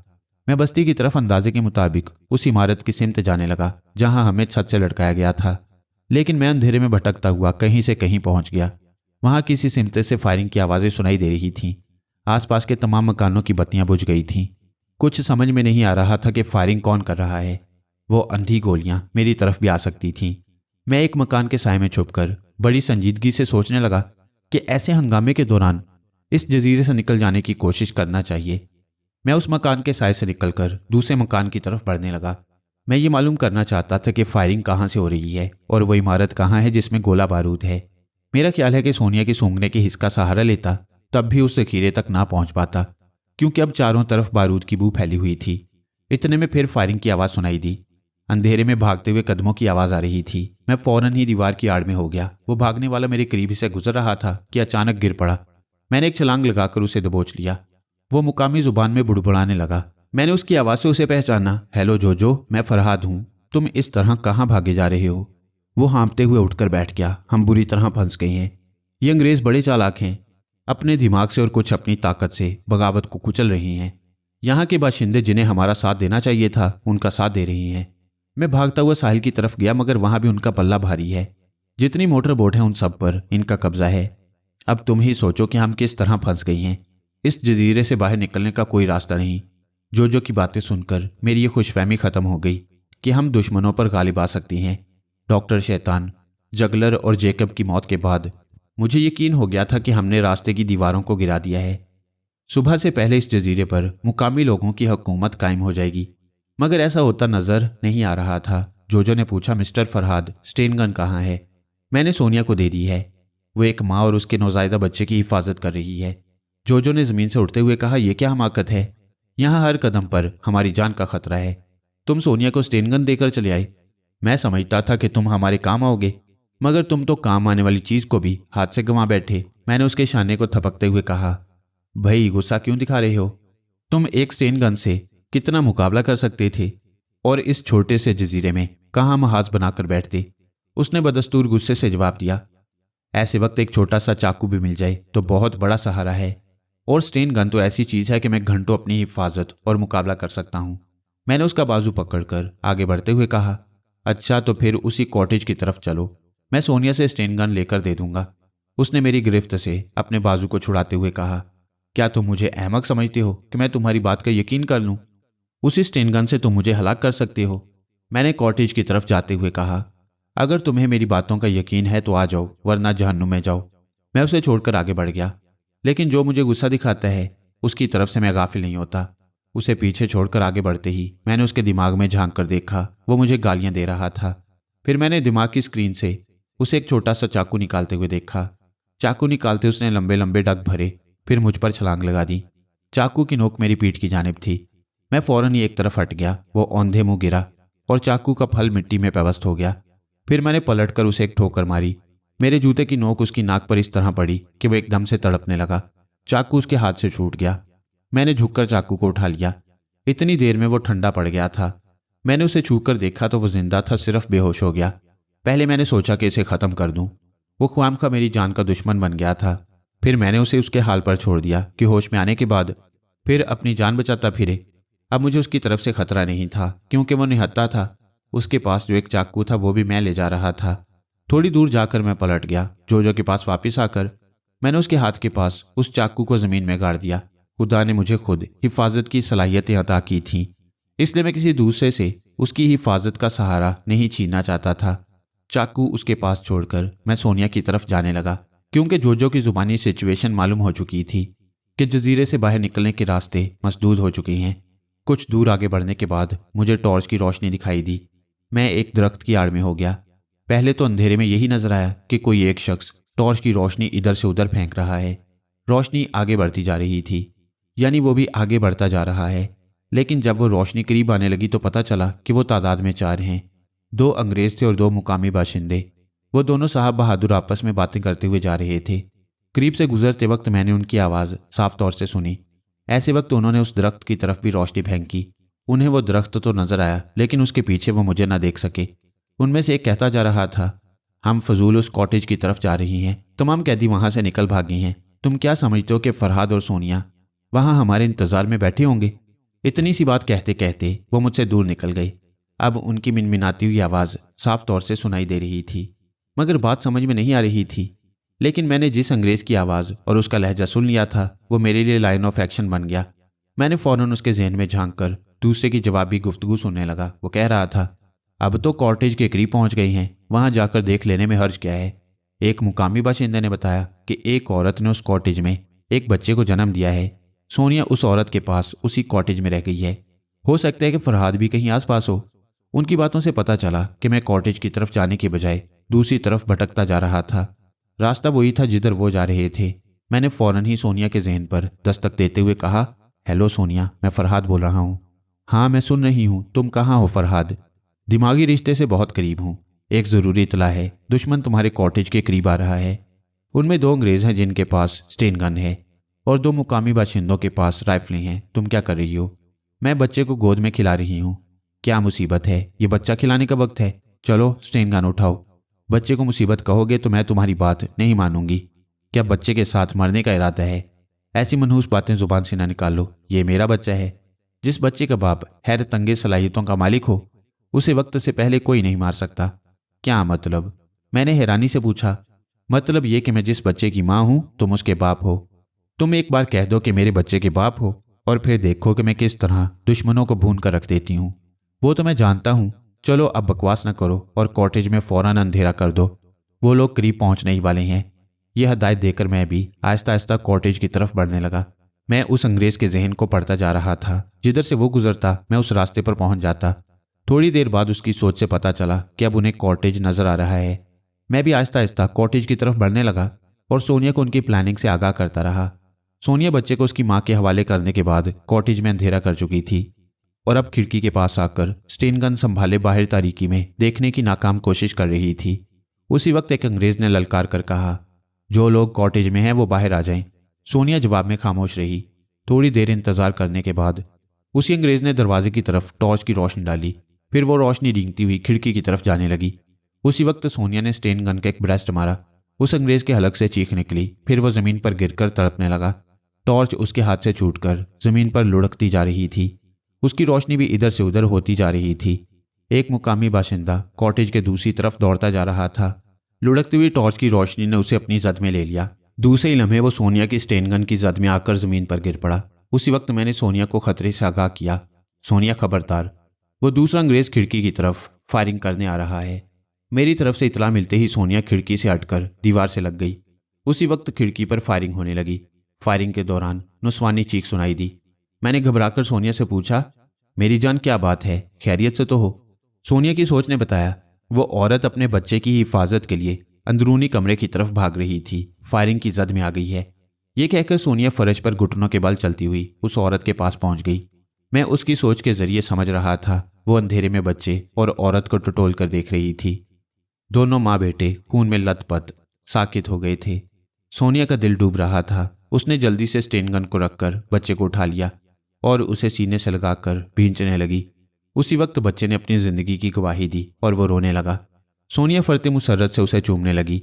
وہ دشمنوں کی طرف سے غافل ہو گئی۔ میں اس انگریز کی حرکات کو سمجھنے لگا۔ وہ کاٹیج کی دیوار سے جا کر لگ گیا اور آہستہ آہستہ دبے قدموں کھڑکی کی طرف بڑھ رہا تھا۔ میں نے سونیا کو اطلاع دی، سونیا کیا کر رہی ہو؟ اسٹین گن اٹھاؤ، وہ انگریز کا بچہ دیوار سے لگا ہوا کھڑکی کی طرف آ رہا ہے۔ سونیا ایک ہاتھ میں بچے کو لے کر اور دوسرے ہاتھ میں اسٹین گن اٹھا کر دیوار کی آڑ میں آ گئی۔ پھر اس نے بلند آواز میں کہا، الو کے پٹھے، تم کھڑکی کی طرف نہیں اپنی موت کی طرف آ رہے ہو۔ وہ ایک دم سے بوکھلا گیا کہ وہ دیکھا جا رہا ہے۔ اب اس میں آگے بڑھنے کی ضرورت نہیں تھی۔ وہ تیزی سے پلٹ کر کھڑکی سے دور ہٹ گیا۔ میں کاٹیج کے قریب پہنچ گیا تھا، لیکن عملی طور پر سونیا کی مدد نہیں کر سکتا تھا کیونکہ میرے ہاتھ خالی تھے۔ مجھے خطرے کا احساس ہوا کہ وہ اس تاریکی سے فائدہ اٹھا کر مجھ پر حملہ کر سکتا ہے۔ میں نے اس انگریز کی سوچ میں کہا، وہ بلڈی فول کہاں ہے؟ اپنے پاس رائفل رکھ کر فائرنگ نہیں کر رہا، مجھے اسے آواز دینی چاہیے۔ وہ اپنے طور پر سوچنے لگا، واقعی بہت دیر سے اس کی آواز نہیں آ رہی، یہ کمبخت کہاں چلا گیا ہے؟ اس نے نام لے کر پکارا، جواب نہیں ملا۔ دوسری بار آواز دی، پھر اسے گالیاں بکنے لگا۔ اس طرح مجھے پتہ چل گیا کہ وہ مقامی باشندہ بزدل تھا۔ اپنے ساتھی کو مرتے دیکھ کر وہاں سے بھاگ گیا۔ اس کی طرف سے مطمئن ہو کر میں نے اس کے دماغ میں جھانکتے ہوئے اس کی پوزیشن کو سمجھتا جا رہا تھا اور دیوار سے لگ کر آہستہ آہستہ اس کی طرف بڑھتا جا رہا تھا۔ جب اسے 2 قدم کا فاصلہ رہ گیا تب میں نے اس کی چونکتی ہوئی سوچ کو پڑھا۔ اس کی چھٹی حص نے اسے ایک نامعلوم خطرے کا احساس دلا دیا تھا۔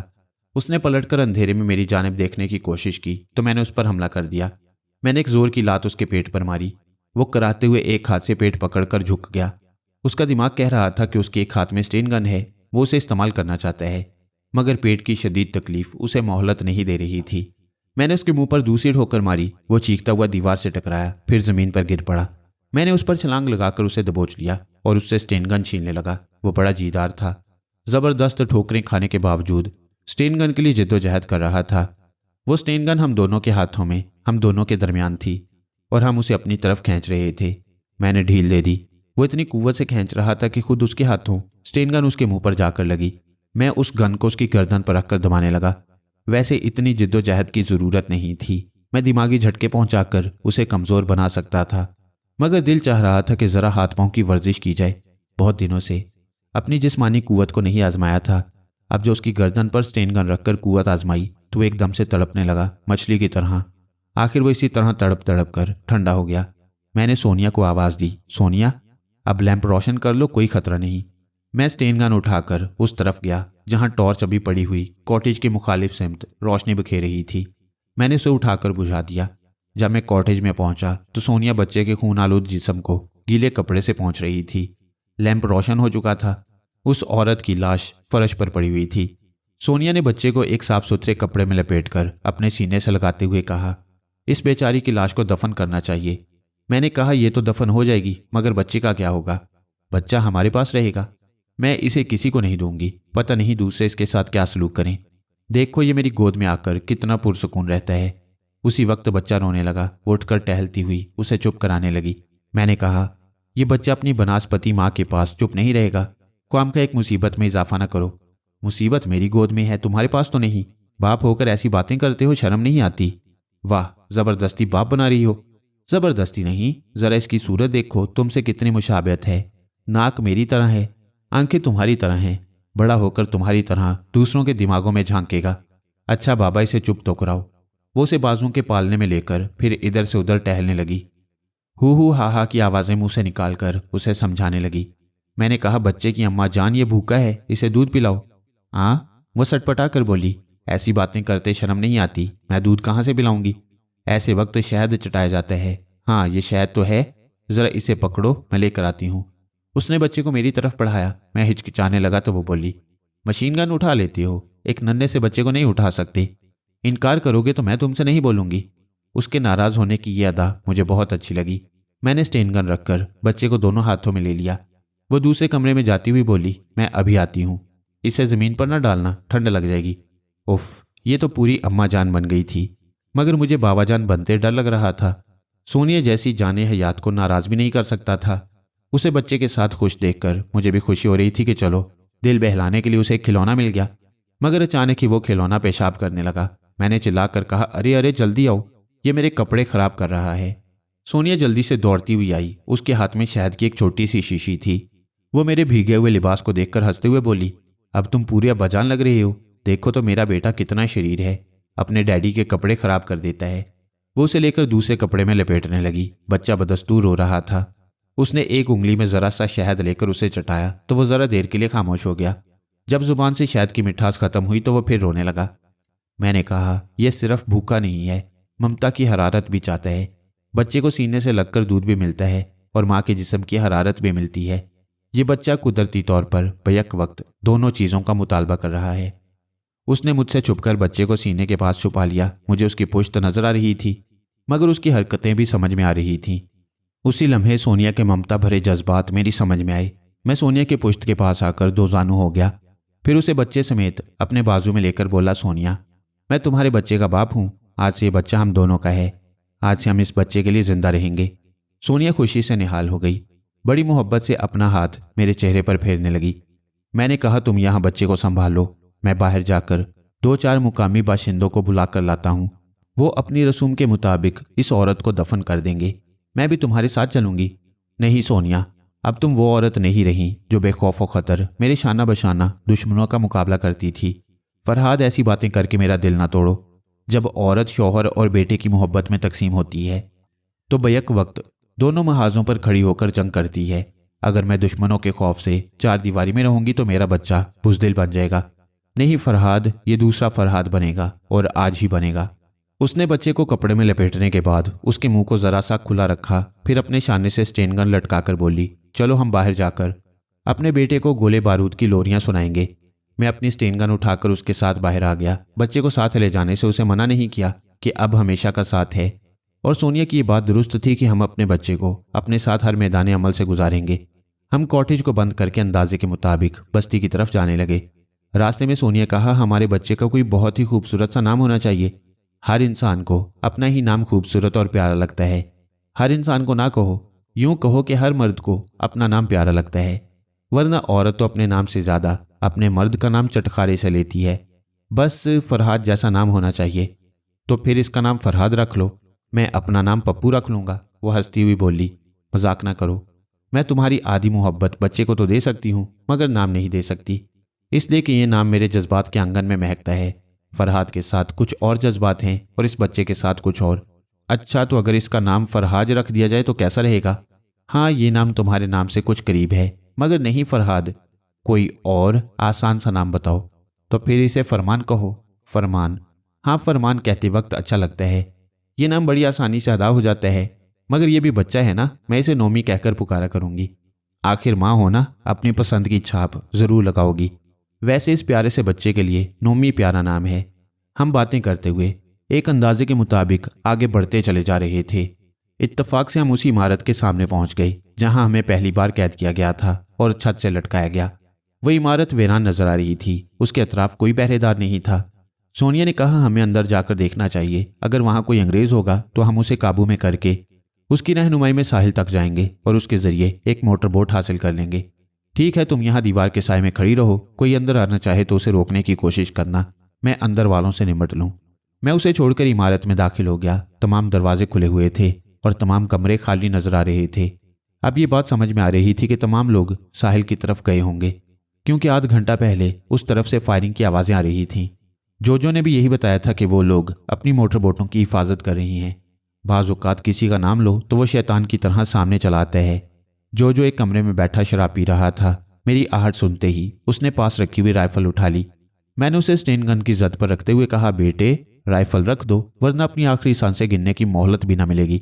اس نے رائفل کو فرش پر پھینکتے ہوئے کہا، فرہاد، میں تمہیں تلاش کر رہا تھا، تم مجھے وہاں بے ہوشی کی حالت میں چھوڑ کر چلے آئے۔ ہوش میں آنے کے بعد مجھے تسلیم کرنا پڑا کہ تم ایک عظیم انسان ہو۔ تم چاہتے تو مجھے میرے ہی چاقو سے ہلاک کر سکتے تھے، مگر تم نے وہ چاقو بھی میرے پاس میری حفاظت کے لیے چھوڑ دیا۔ میں تمہارے سامنے احسان مندی سے جھک رہا ہوں۔ وہ میرے سامنے جھکنے لگا تو میں نے آگے بڑھ کر اسے روک دیا۔ نہیں جو میں انسان ہوں، جھکنا ہے تو خدا کے سامنے جھکو۔ اب یہ بتاؤ کہ ایسے وقت جبکہ انگریز تمہارے دشمن ہیں، تم ان کے اڈے پر بیٹھ کر شراب کیوں پی رہے ہو؟ اس لیے کہ اب زندہ رہنے کی امید باقی نہیں رہی۔ ان لوگوں نے ہمیں چاروں طرف سے گھیر لیا ہے، میں صبح تک پکڑا جاؤں گا۔ تم بہت جلدی مایوس ہو جاتے ہو، خدا اس کی مدد کرتا ہے جو اپنی مدد آپ کرتا ہے۔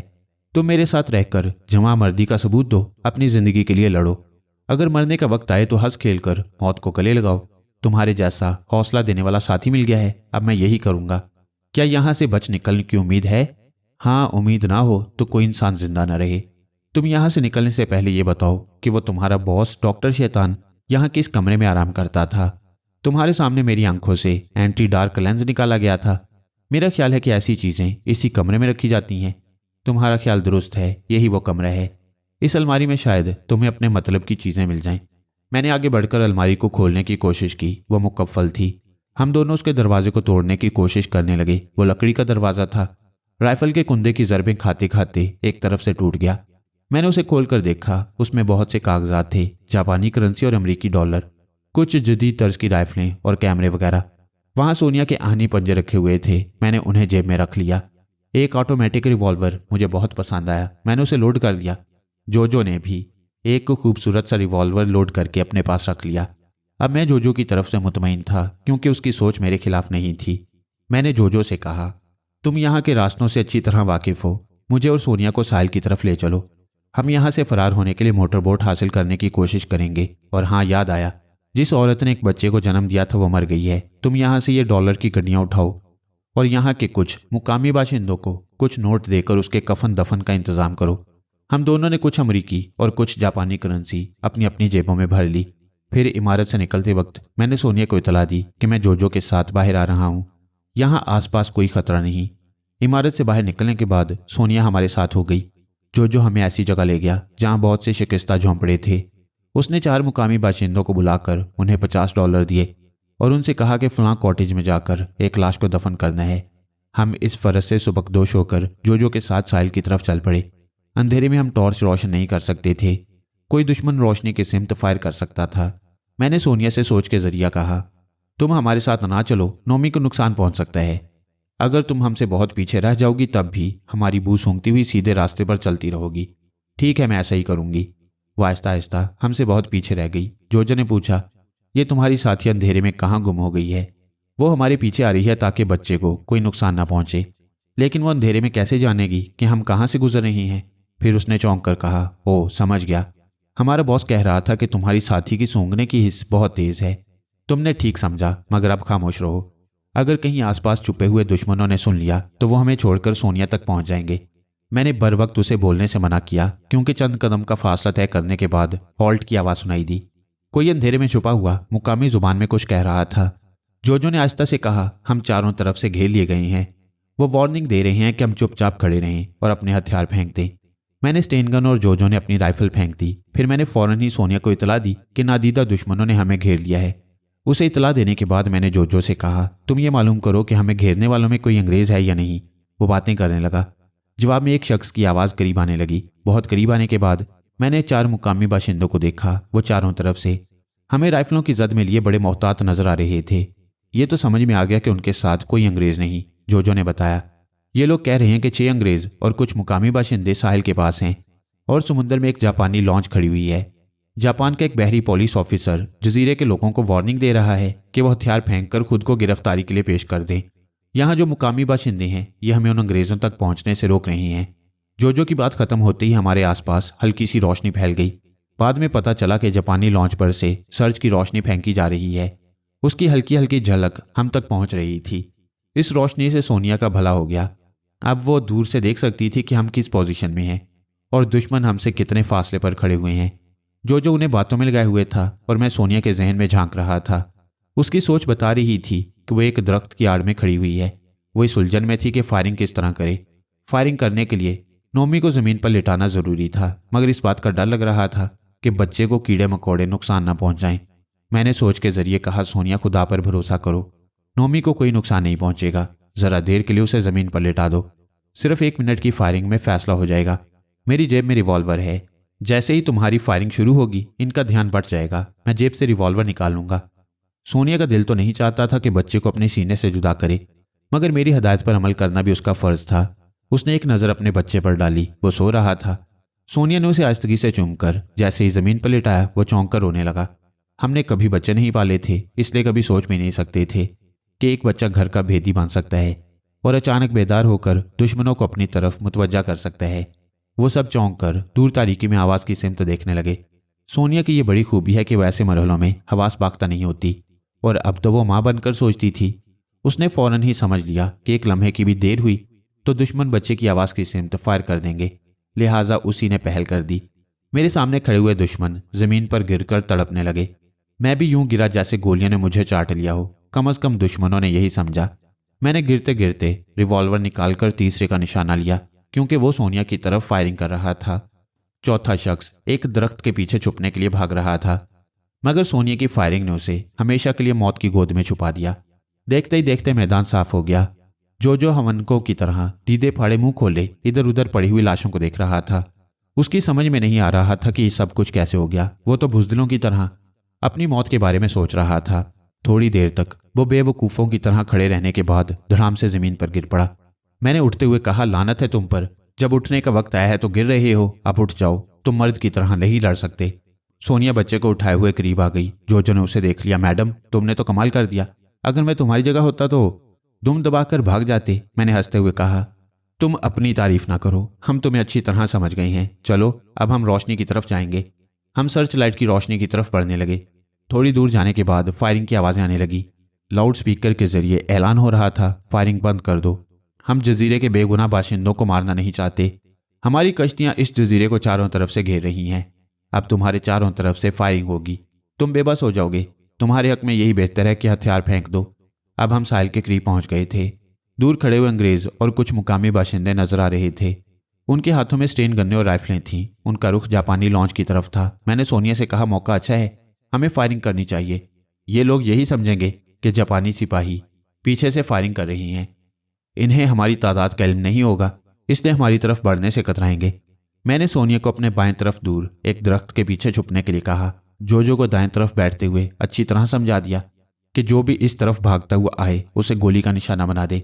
जब सोनिया और जो मुझसे दूर जाकर दरख्तों के पीछे छुप गए तो मैंने साहिल पर खड़े हुए लोगों को ललकार कर कहा, बी वेयर, अगर जरा भी हरकत करोगे तो मारे जाओगे।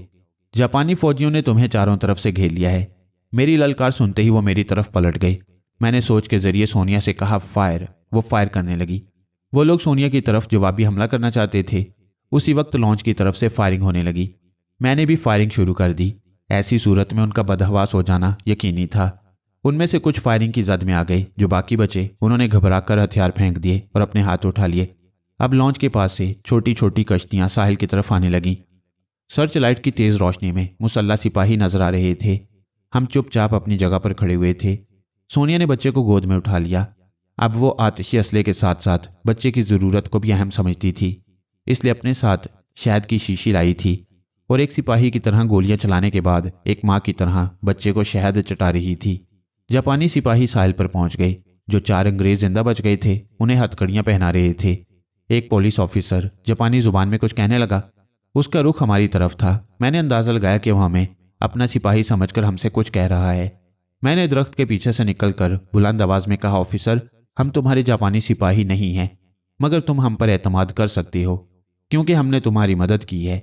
जापान के पुलिस ऑफिसर ने अंग्रेजी जुबान में कहा, ठीक है, हम तुम्हारे शुक्रगुजार हैं। अगर तुम दोस्त हो तो सामने आकर हथियार फेंक दो। मैंने सोनिया से सोच के जरिए कहा कि वो अब साहिल की तरफ चले। जो को भी बुलंद आवाज से साहिल की तरफ बुलाया। फिर खुद आगे बढ़ता हुआ पुलिस ऑफिसर के सामने पहुंचकर स्टेन गन जमीन पर फेंक दी। रिवॉल्वर भी जेब से निकालकर उसके आगे डाल दिया। सोनिया और जो ने भी यही किया। पुलिस ऑफिसर ने कहा, तुम तीनों एशियाई बाशिंदे हो, इन स्मगलरों से तुम्हारा क्या ताल्लुक है? मैंने जवाब दिया, इन अंग्रेज स्मगलरों ने हमें कैदी बना रखा था और हमें जान से मार डालना चाहते थे, मगर इनका एक अंग्रेज साथी अचानक ही पागल हो गया। उसने अपने बॉस को मार डाला और खुद भी मर गया। तब से हम आज़ादी के लिए जद्दोजहद कर रहे हैं। पुलिस ऑफिसर ने एक अंग्रेज कैदी से पूछा, तुम लोगों ने इन्हें क्यों कैद किया था और क्यों मार डालना चाहते थे? वो अंग्रेज थोड़ी देर तक खामोश रहा। जब ऑफिसर का एक तमांचा उसके मुंह पर पड़ा तो वो बोलने पर मजबूर हो गया। उसने मेरे और सोनिया की तरफ इशारा करते हुए कहा, ये दोनों मियाँ बीवी हैं। ये लोग पास वाले जनूबी जजीरे में पता नहीं कहाँ से आ गए थे। पहले हमें शुबा हुआ था कि ये किसी मुल्क के जासूस हैं। जब हम इन्हें कैद करके यहाँ ले आए तो हमारे बॉस को पता चला कि इस औरत की सूंघने की हिस्स बहुत तेज है। ये किसी इंसान या किसी चीज़ की बू सूंघकर खुफिया अड्डों तक पहुँच सकती है। ऐसी खतरनाक औरत और उसके मर्द को हम जिंदा नहीं छोड़ सकते थे, मगर हमारे एक आदमी के पागलपन ने हमें इस मुसीबत में गिरफ्तार करा दिया। पुलिस ऑफिसर ने सोनिया को मुखातिब करते हुए कहा, मैडम, अभी तुम लोगों ने हमारी मदद की है। अगर इस अंग्रेज के बयान के मुताबिक तुम्हारे पास सूंघने की गैर मामूली सलाहियत है तो फिर मजीद हमारी मदद करो। سونیا نے کہا, میں سمجھ گئی تم کیا چاہتے ہو. میں قانون کی مدد کروں گی اور چرس کے ذخیرے تک لے چلوں گی. پولیس آفیسر نے اپنے ساتھیوں سے کہا کہ قیدیوں کو لانچ میں پہنچا دو اور جلد ہی واپس آ جاؤ. فوراً ہی حکم کی تعمیل کی گئی. آدھ گھنٹے کے بعد جب وہ واپس آئے تو ان کے ساتھ جاپان کی بحری پولیس کا سینئر آفیسر تھا. جونیئر آفیسر اسے اپنی زبان میں شاید ہمارے متعلق کچھ بتا رہا تھا, کیونکہ اس کی باتیں سننے کے بعد سینئر آفیسر نے مسکرا کر مجھ سے اور سونیا سے مصافحہ کیا. اب ہماری بھلائی اسی میں تھی کہ زیادہ سے زیادہ جاپانی پولیس کا اعتماد حاصل کریں. جب سونیا انہیں چرس کے ذخیرے کی طرف لے جانے لگی تو میں راستے میں سینئر آفیسر سے باتیں کرنے لگا. میں نے اس سے صرف ایک جھوٹ کہا کہ میں اپنی یادداشت کھو چکا ہوں. دشمنوں نے مجھے ایسے ذہنی جھٹکے پہنچائے ہیں کہ اب مجھے اپنا ماضی یاد نہیں رہا. یہ جھوٹ میں نے اس لیے کہا کہ اب میں ٹیلی پیتھی کے علم کو چھپانا چاہتا تھا. جب میں نے اسے بتایا کہ میں اور سونیا جزیرہ کوائی میں قید کیے گئے تھے تو وہ چونک کر مجھے دیکھنے لگا. اس نے کہا, اس جزیرے میں ایک بہت ہی پراسرار بلیک میلر رہتا ہے. بڑے بڑے ملکوں کے راز اس کی مٹھی میں رہتے ہیں. ہمارے ملک جاپان کا بھی ایک راز پتہ نہیں وہاں تک کیسے پہنچ گیا. ہم اس بلیک میلر سے اس راز کا سودا کرنے کے لیے جزیرہ کوائی جانا چاہتے تھے, مگر ہمیں 2 دن پہلے اطلاع ملی کہ ابھی ہم جزیرہ کوائی کی طرف نہ جائیں, 1 ہفتے بعد سودا ہوگا. آفیسر, میں سمجھ گیا ہوں کہ اس نے 1 ہفتے کے لیے کیوں ٹال دیا. ہم نے وہاں تباہی مچا دی تھی. وہ بلیک میلر جو سپر ماسٹر کہلاتا ہے وہاں سے فرار ہو چکا ہے. ہم بھی وہاں سے بھاگ کر یہاں آ گئے ہیں. ویسے اب فکر نہ کریں, آپ کے ملک کا راز میرے پاس محفوظ ہے. سینئر آفیسر چلتے چلتے ٹھٹک گیا. پھر مجھے بے یقینی سے دیکھتے ہوئے پوچھا, کیا واقعی ہمارے وہ اہم کاغذات کہاں ہیں؟ میں نے پاس والے جزیرے میں ایک جگہ حفاظت سے چھپا دیے ہیں. آپ وہاں چلیں, میں وہ کاغذات آپ کے حوالے کر دوں گا. سینئر آفیسر نے اپنے آدمیوں سے کہا کہ وہ میڈم سونیا کے ساتھ جا کر چرس کے ذخیروں پر قبضہ کریں اور وہ میرے ساتھ پاس والے جزیرے میں جائے گا. میں نے کہا, آفیسر, میں اپنی بیوی کو چھوڑ کر نہیں جانا چاہتا. ہم سب ایک ساتھ پاس والے جزیرے میں چلیں تو بہتر ہے. سینئر آفیسر نے پوچھا, تمہارا نام کیا ہے؟ فرحاد علی تیمور. ویل مسٹر فرحاد, تم اپنی بیوی کی فکر نہ کرو. تم نے دوستی کا ثبوت دیا ہے, ہم بھی دوستی کا ثبوت دیں گے. تم دونوں میاں بیوی کو معزز مہمان کی حیثیت سے اپنے ملک میں لے جائیں گے. آؤ دیر نہ کرو. وہ کاغذات ہمارے لیے بہت اہم ہیں. ہم واپس ساحل کی طرف آ گئے. میں نے آفیسر سے کہا, میں سونیا کے ساتھ اس جزیرے کے مغربی ساحل پر آیا. ساحل سے کچھ دور ایک درخت کے پاس بلیک میلنگ کی وہ چیزیں زمین کھود کر دفن کر دی تھیں. لہٰذا یہاں ایسا درخت تلاش کیا جائے جس کے تنے پر چاقو سے کراس کا نشان بنا ہے. تمام سپاہی ٹارچ کی روشنی میں اس درخت کو تلاش کرنے لگے. ہم موٹر بوٹ سے غلط جگہ اتر گئے, اس لیے تلاش کرتے کرتے صبح کے 4 بج گئے. پھر وہ درخت نظر آیا. میں نے اس درخت کے سامنے کھڑے ہو کر اندازہ کیا. پھر ایک جاپانی سپاہی کو اشاروں کی زبان میں سمجھایا کہ چاقو سے اس جگہ کو کھودیں جہاں میں بتا رہا ہوں. وہاں کی مٹی ملائم تھی. سپاہی اس جگہ کو کھودنے لگا. بہت جلد وہ بریف کیس باہر نکل آیا. سینئر آفیسر زمین پر 2 زانو ہو کر اس بریف کیس کو کھولنے لگا. پھر ٹارچ کی روشنی میں تمام کاغذات کو اٹھا اٹھا کر دیکھنے لگا. اس میں دوسرے ملکوں کے بھی اہم کاغذات تھے, لیکن مطلوبہ کاغذات جلد ہی ہاتھ آ گئے.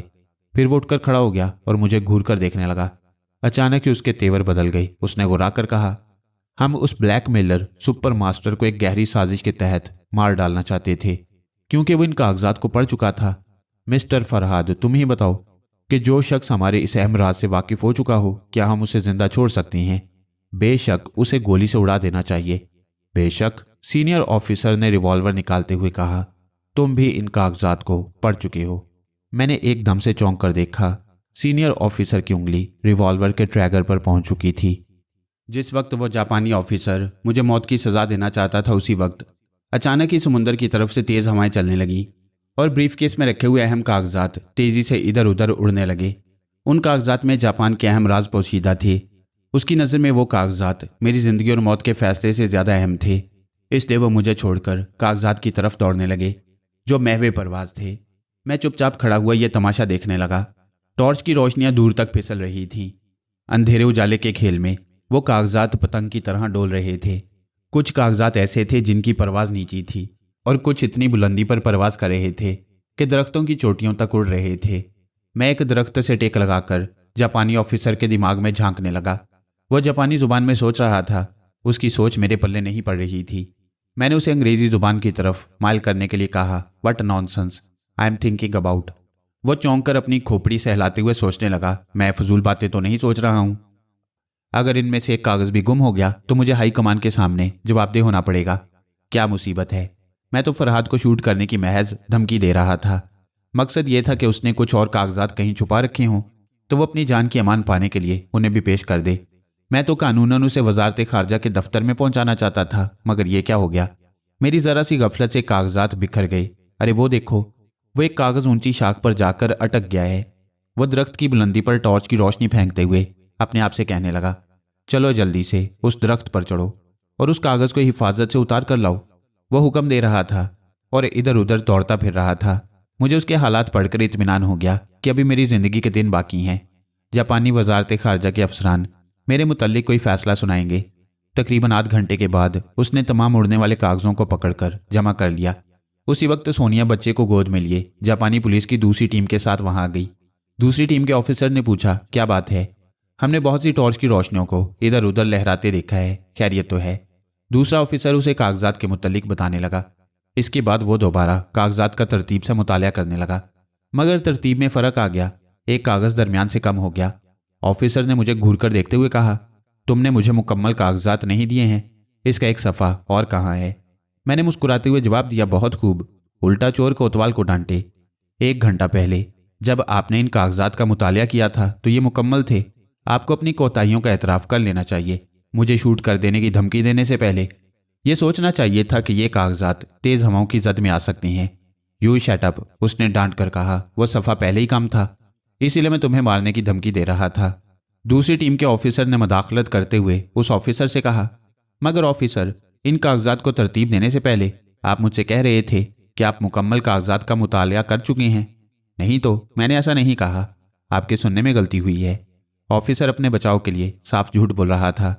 दूसरा ऑफिसर ज़हीन था। उसने कहा, हो सकता है मुझसे सुनने में गलती हुई हो, और यह भी हो सकता है कि वो एक सफ़ा उड़कर हमारी नज़रों से ओझल हो गया हो। हम एक बार फिर तलाश करना चाहिए। हम दूर दूर तक तलाश कर चुके हैं, टॉर्च की रोशनी में आखिर कहाँ तक तलाश करेंगे? वो ऑफिसर बहाने कर रहा था और यह साबित करना चाहता था कि वो सच कह रहा है और कागजात पहले से नामुकम्मल हैं। मैंने ख्याल ख्वानी के जरिए सोनिया से कहा, मेरी जान, ये ऑफिसर ख्वामखा मेरे पीछे पड़ गया है। अब तुम्हें यह साबित करना होगा कि ये मुझ पर झूठा इल्ज़ाम लगा रहा है। क्या तुम एक ही तरह के कागज़ की बू सूंघ सकती हो? हाँ, मैं ऐसा कर सकती हूँ। ठहरो, मैं ज़रा ऑफिसर से बात करती हूँ। वो ऑफिसर से मुखातिब होकर बोली, ऑफिसर, आप लोगों को तलाश करने की ज़रूरत नहीं पड़ेगी। जिस तरह मैं आपको चरस के खुफिया ज़खीरे तक ले गई थी, उसी तरह मैं उस गुमशुदा कागज़ तक पहुँच सकती हूँ। ऑफिसर थोड़ी देर के लिए सोनिया की सलाहियतों को भूल गया था। सोनिया ने याद दिलाया तो वो खुश होकर चुटकी बजाते हुए बोला, ओह, मैं इस बहस में भूल ही गया कि तुम एक हैरत अंगेज सलाहियत की मालिक हो। मैं तुम्हारी कदर करता हूँ मादाम। चलो, मैं तुम्हारे साथ वहाँ तक चलूँगा जहाँ तक तुम कागज़ की बू सूंघती हुई जाओगी। सोनिया उन कागजात को अपने हाथ में लेकर सूंघने लगी। तमाम जापानियों से बड़ी हैरत से देख रहे थे। वो कागजात वापस करने के बाद दूसरी टीम के ऑफिसर के साथ वहाँ से चली गई। मेरे आसपास खड़े जापानी आपस में बातें करने लगे। मैं उनकी बातें नहीं समझ सकता था, इसलिए उनसे ज़रा दूर एक पत्थर पर जाकर बैठने लगा। उस ऑफिसर ने गुर्रा कर कहा, यू नॉनसेंस, तुम कहाँ के लॉर्ड हो कि हमारे सामने बैठ रहे हो? क्या तुम नहीं जानते कि मुजरिमों को खड़ा रखा जाता है? Stand up. मैं उससे बहस नहीं करना चाहता था कि वो मुझे मुजरिम क्यों कह रहा है। उससे दुश्मनी मोल लेकर मैं किसी नई मुसीबत को दावत नहीं देना चाहता था। ऐसे वक्त मजबूरन हुक्म की तामील करनी पड़ी। मैं उठकर खड़ा हो गया, मगर उसके साथ ही उसकी सोच में कहा, मैं ख्वामखा फरहाद से दुश्मनी कर रहा हूँ। अभी वो मादाम बू सूंघकर उस कागज़ को ले आएगी तो मेरी पोजीशन कमज़ोर हो जाएगी। मुझे फरहाद की हमायत करनी चाहिए। इस तरह ये दूसरे ऑफिसरों के सामने मेरे खिलाफ कोई बयान नहीं देगा। मुझे दोस्ताना अंदाज में इसे बैठने के लिए कहना चाहिए। इस ख्याल के तहत उसने मुस्कुराते हुए कहा, अच्छा कोई बात नहीं, बैठ जाओ। मैं आराम से पत्थर पर बैठ गया। वो मेरे करीब आते हुए दोस्ताना अंदाज में कहने लगा, मिस्टर फरहाद, मुझे अपने पिछले रवैये पर शर्मिंदगी है। You please forget it. मैंने मुस्कुराते हुए कहा, वेल दैट्स ऑल राइट। आप अपनी पोजीशन साफ रखने के लिए उन कागजात को नामुकम्मल कह रहे थे। हर शख्स अपने बचाव के लिए थोड़ा सा झूठ ज़रूर बोलता है। मेरी सोनिया भी वो कागज़ ढूंढ कर ले आएगी। वो हंसते हुए बोला, हाँ, मगर मेरी पोजीशन कमज़ोर हो जाएगी। आप फिक्र ना करें। अगर मुझसे पूछा जाएगा तो मैं यही कहूँगा कि आपको उन कागजात के मुताले का पूरी तरह मौका नहीं मिला। इसके दौरान ही कागजात उड़ गए थे। वो खुशी से मेरा हाथ थाम कर बोला, ओह माय फ्रेंड, तुम कितने अच्छे हो। अब मैं तुम्हें सच सच बता दूं, मैं उस वक्त शूट करने की धमकी दे रहा था, वरना दिल की बात तो यह है कि मैं पहली मुलाकात में तुम्हें दिल से पसंद करने लगा। मैं दिल ही दिल में हंसने लगा। इस कमबख्त को मालूम नहीं था कि मैं उसके दिल की बातें कितनी दूर तक समझता हूँ। हमारी बातों के दौरान सोनिया वापस आ गई। उसके साथ जो ऑफिसर गया था उसके हाथ में वो कागज़ नज़र आ रहा था। वो सोनिया की तारीफें किए जा रहा था। सोनिया सबसे बेनियाज होकर रोते हुए बच्चे को प्यार कर रही थी, जिसका नाम हमने फरमान रखा था और जिसे प्यार में नोमी कहकर पुकारते। थोड़ी देर बाद हम सब मोटर बोट्स में बैठकर दूसरे जजीरे की तरफ गए, जिसके साल पर जापानी लॉन्च खड़ी हुई थी। यूं तो मैं और सोनिया उनके कैदी थे, मगर आज़ाद कैदी। वो जापानी ऑफिसर ये नहीं जानते थे कि उनकी वजारत खारजा वाले मेरे और सोनिया के मुतल्लिक क्या फैसला करेंगे। हमें अपना दोस्त समझेंगे या दूसरे मुल्कों के राज चुराने वाले खुफिया एजेंट समझकर हमें सजा देंगे। लिहाजा वो दोनों जापानी ऑफिसर फिलहाल हमें यह तासुर नहीं देना चाहते थे कि हम भी कैदी बना लिए गए हैं। उन्होंने बड़ी फराख दिली से हमें लॉन्च में आज़ाद छोड़ दिया। अब सुबह हो रही थी। तमाम रात ऐसी भागदौड़ हुई थी कि हम थक गए, इसलिए अब एक कैबिन में आकर आराम से लेट गए। सोनिया को फरमान परेशान कर रहा था। अब तक उसकी भूख शहद चटा चटा कर मिटाई जा रही थी। सोनिया ने ऑफिसर से कहा कि बच्चे के लिए दूध का इंतजाम कर दिया जाए, मगर वो पुलिस वाले स्मगलरों को पकड़ने आए थे, दूध के डिब्बे नहीं ला सके थे। उन्होंने वादा किया नागासाकी पहुंचते ही सबसे पहले बच्चे के दूध का इंतजाम किया जाएगा। मैं तो बिस्तर पर लेटते ही सो गया। पता नहीं सोनिया बच्चे के साथ कब तक खेलती रही और फिर कब उसे अपने सीने से लगाकर सो गई। जब आंख खुली तो मैंने देखा सोनिया बच्चे को बोतल से दूध पिला रही थी।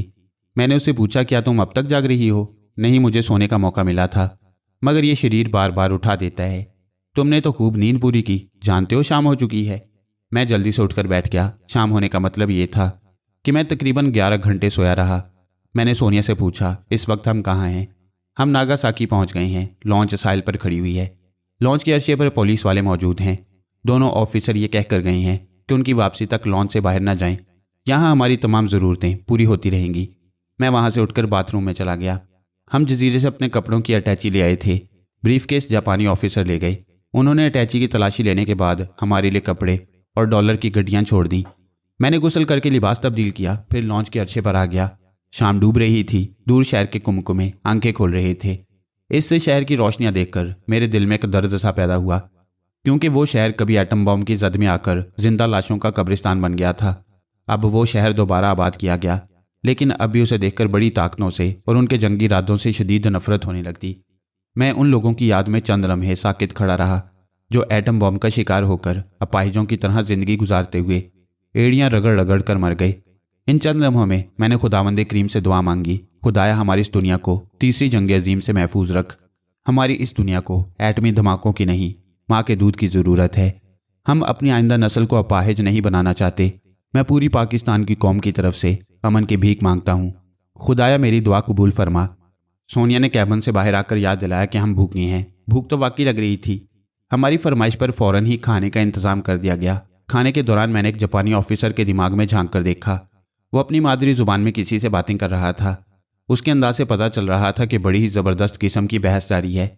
मैंने उसे अंग्रेज़ी ज़ुबान में सोचने पर मजबूर नहीं किया, क्योंकि उसके आसपास सभी जापानी बैठे हुए थे।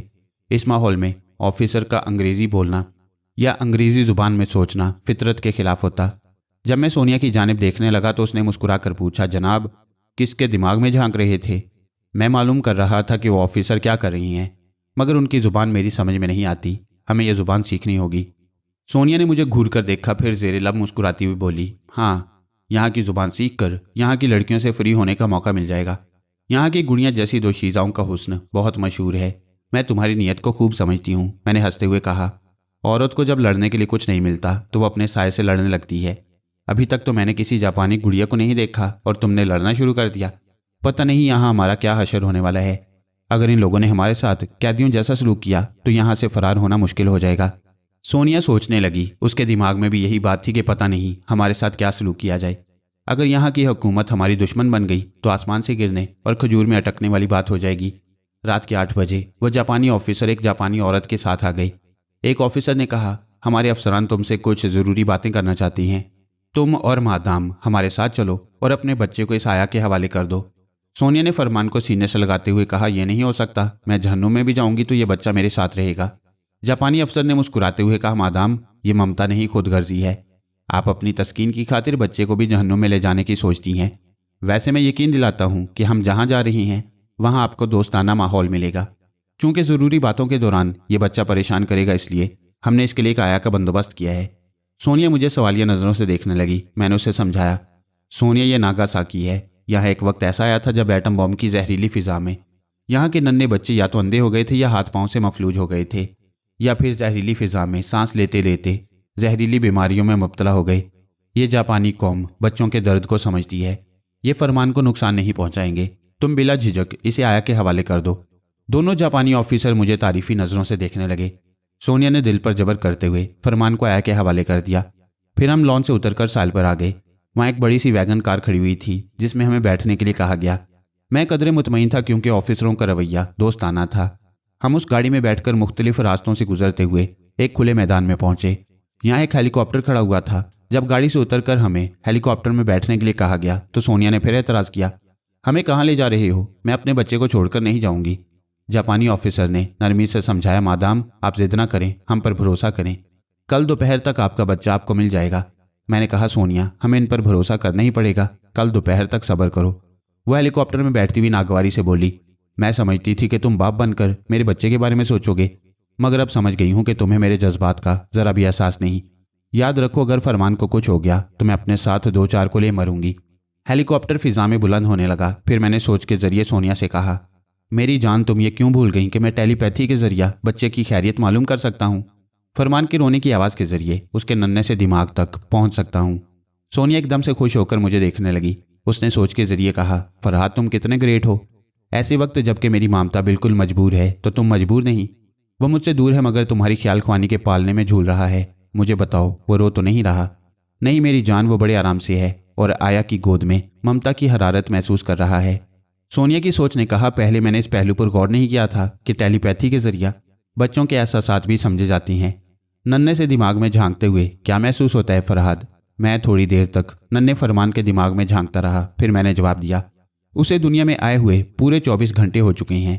इतनी सी उम्र के बच्चे अपने आसपास की चीज़ों को देखते ज़रूर हैं मगर उनके दिमाग में धुंध छाई रहती है। कुछ अरसे तक यूं ही देखने का अमल जारी रहता है, फिर रफ्ता रफ्ता समझने का मरहला आता है। नौज़ायदा दिमाग सबसे पहले जिन चीज़ों को समझने की कोशिश करता है वो मुख्तलिफ रंग होते हैं, इसलिए बच्चों को रंग बिरंगे खिलौने दिए जाते हैं। ये तो समझने की बात होनी चाहिए। पैदा होते ही वो एहसासात के ज़रिए अपनी ज़रूरियात को समझते हैं। जिस तरह अभी वो गोद की गर्मी को महसूस कर रहा है या फिर भूख का एहसास होता है तो रोना शुरू कर देता है। मैं उसे बच्चों के दिमाग के मुतालिक समझाता रहा। आध घंटे बाद हम फुकुओका के हवाई अड्डे पर पहुंच गए। वहां से जापान एयरलाइन के जरिए टोक्यो की तरफ रवाना हो गए। अब उनमें से सिर्फ एक ऑफिसर हमारे साथ था। सफ़र के दौरान मैंने उससे पूछा, आप तन्हा हमें टोक्यो ले जा रही हैं? क्या आप ये नहीं सोच सकते कि हम किसी वक्त भी आपसे पीछा छुड़ाकर फरार हो सकते हैं? ऑफिसर ने हंसते हुए जवाब दिया, आप फरार होकर कहाँ जाएंगे? आप जहाँ जाएंगे जापानी पुलिस को मुस्ताद और चाको चौबंद पाएंगे। यूं भी मुझे तुम दोनों से ऐसी नादानी की तवक्को नहीं। अगर दिल चाहे तो नादानी करके देख लो।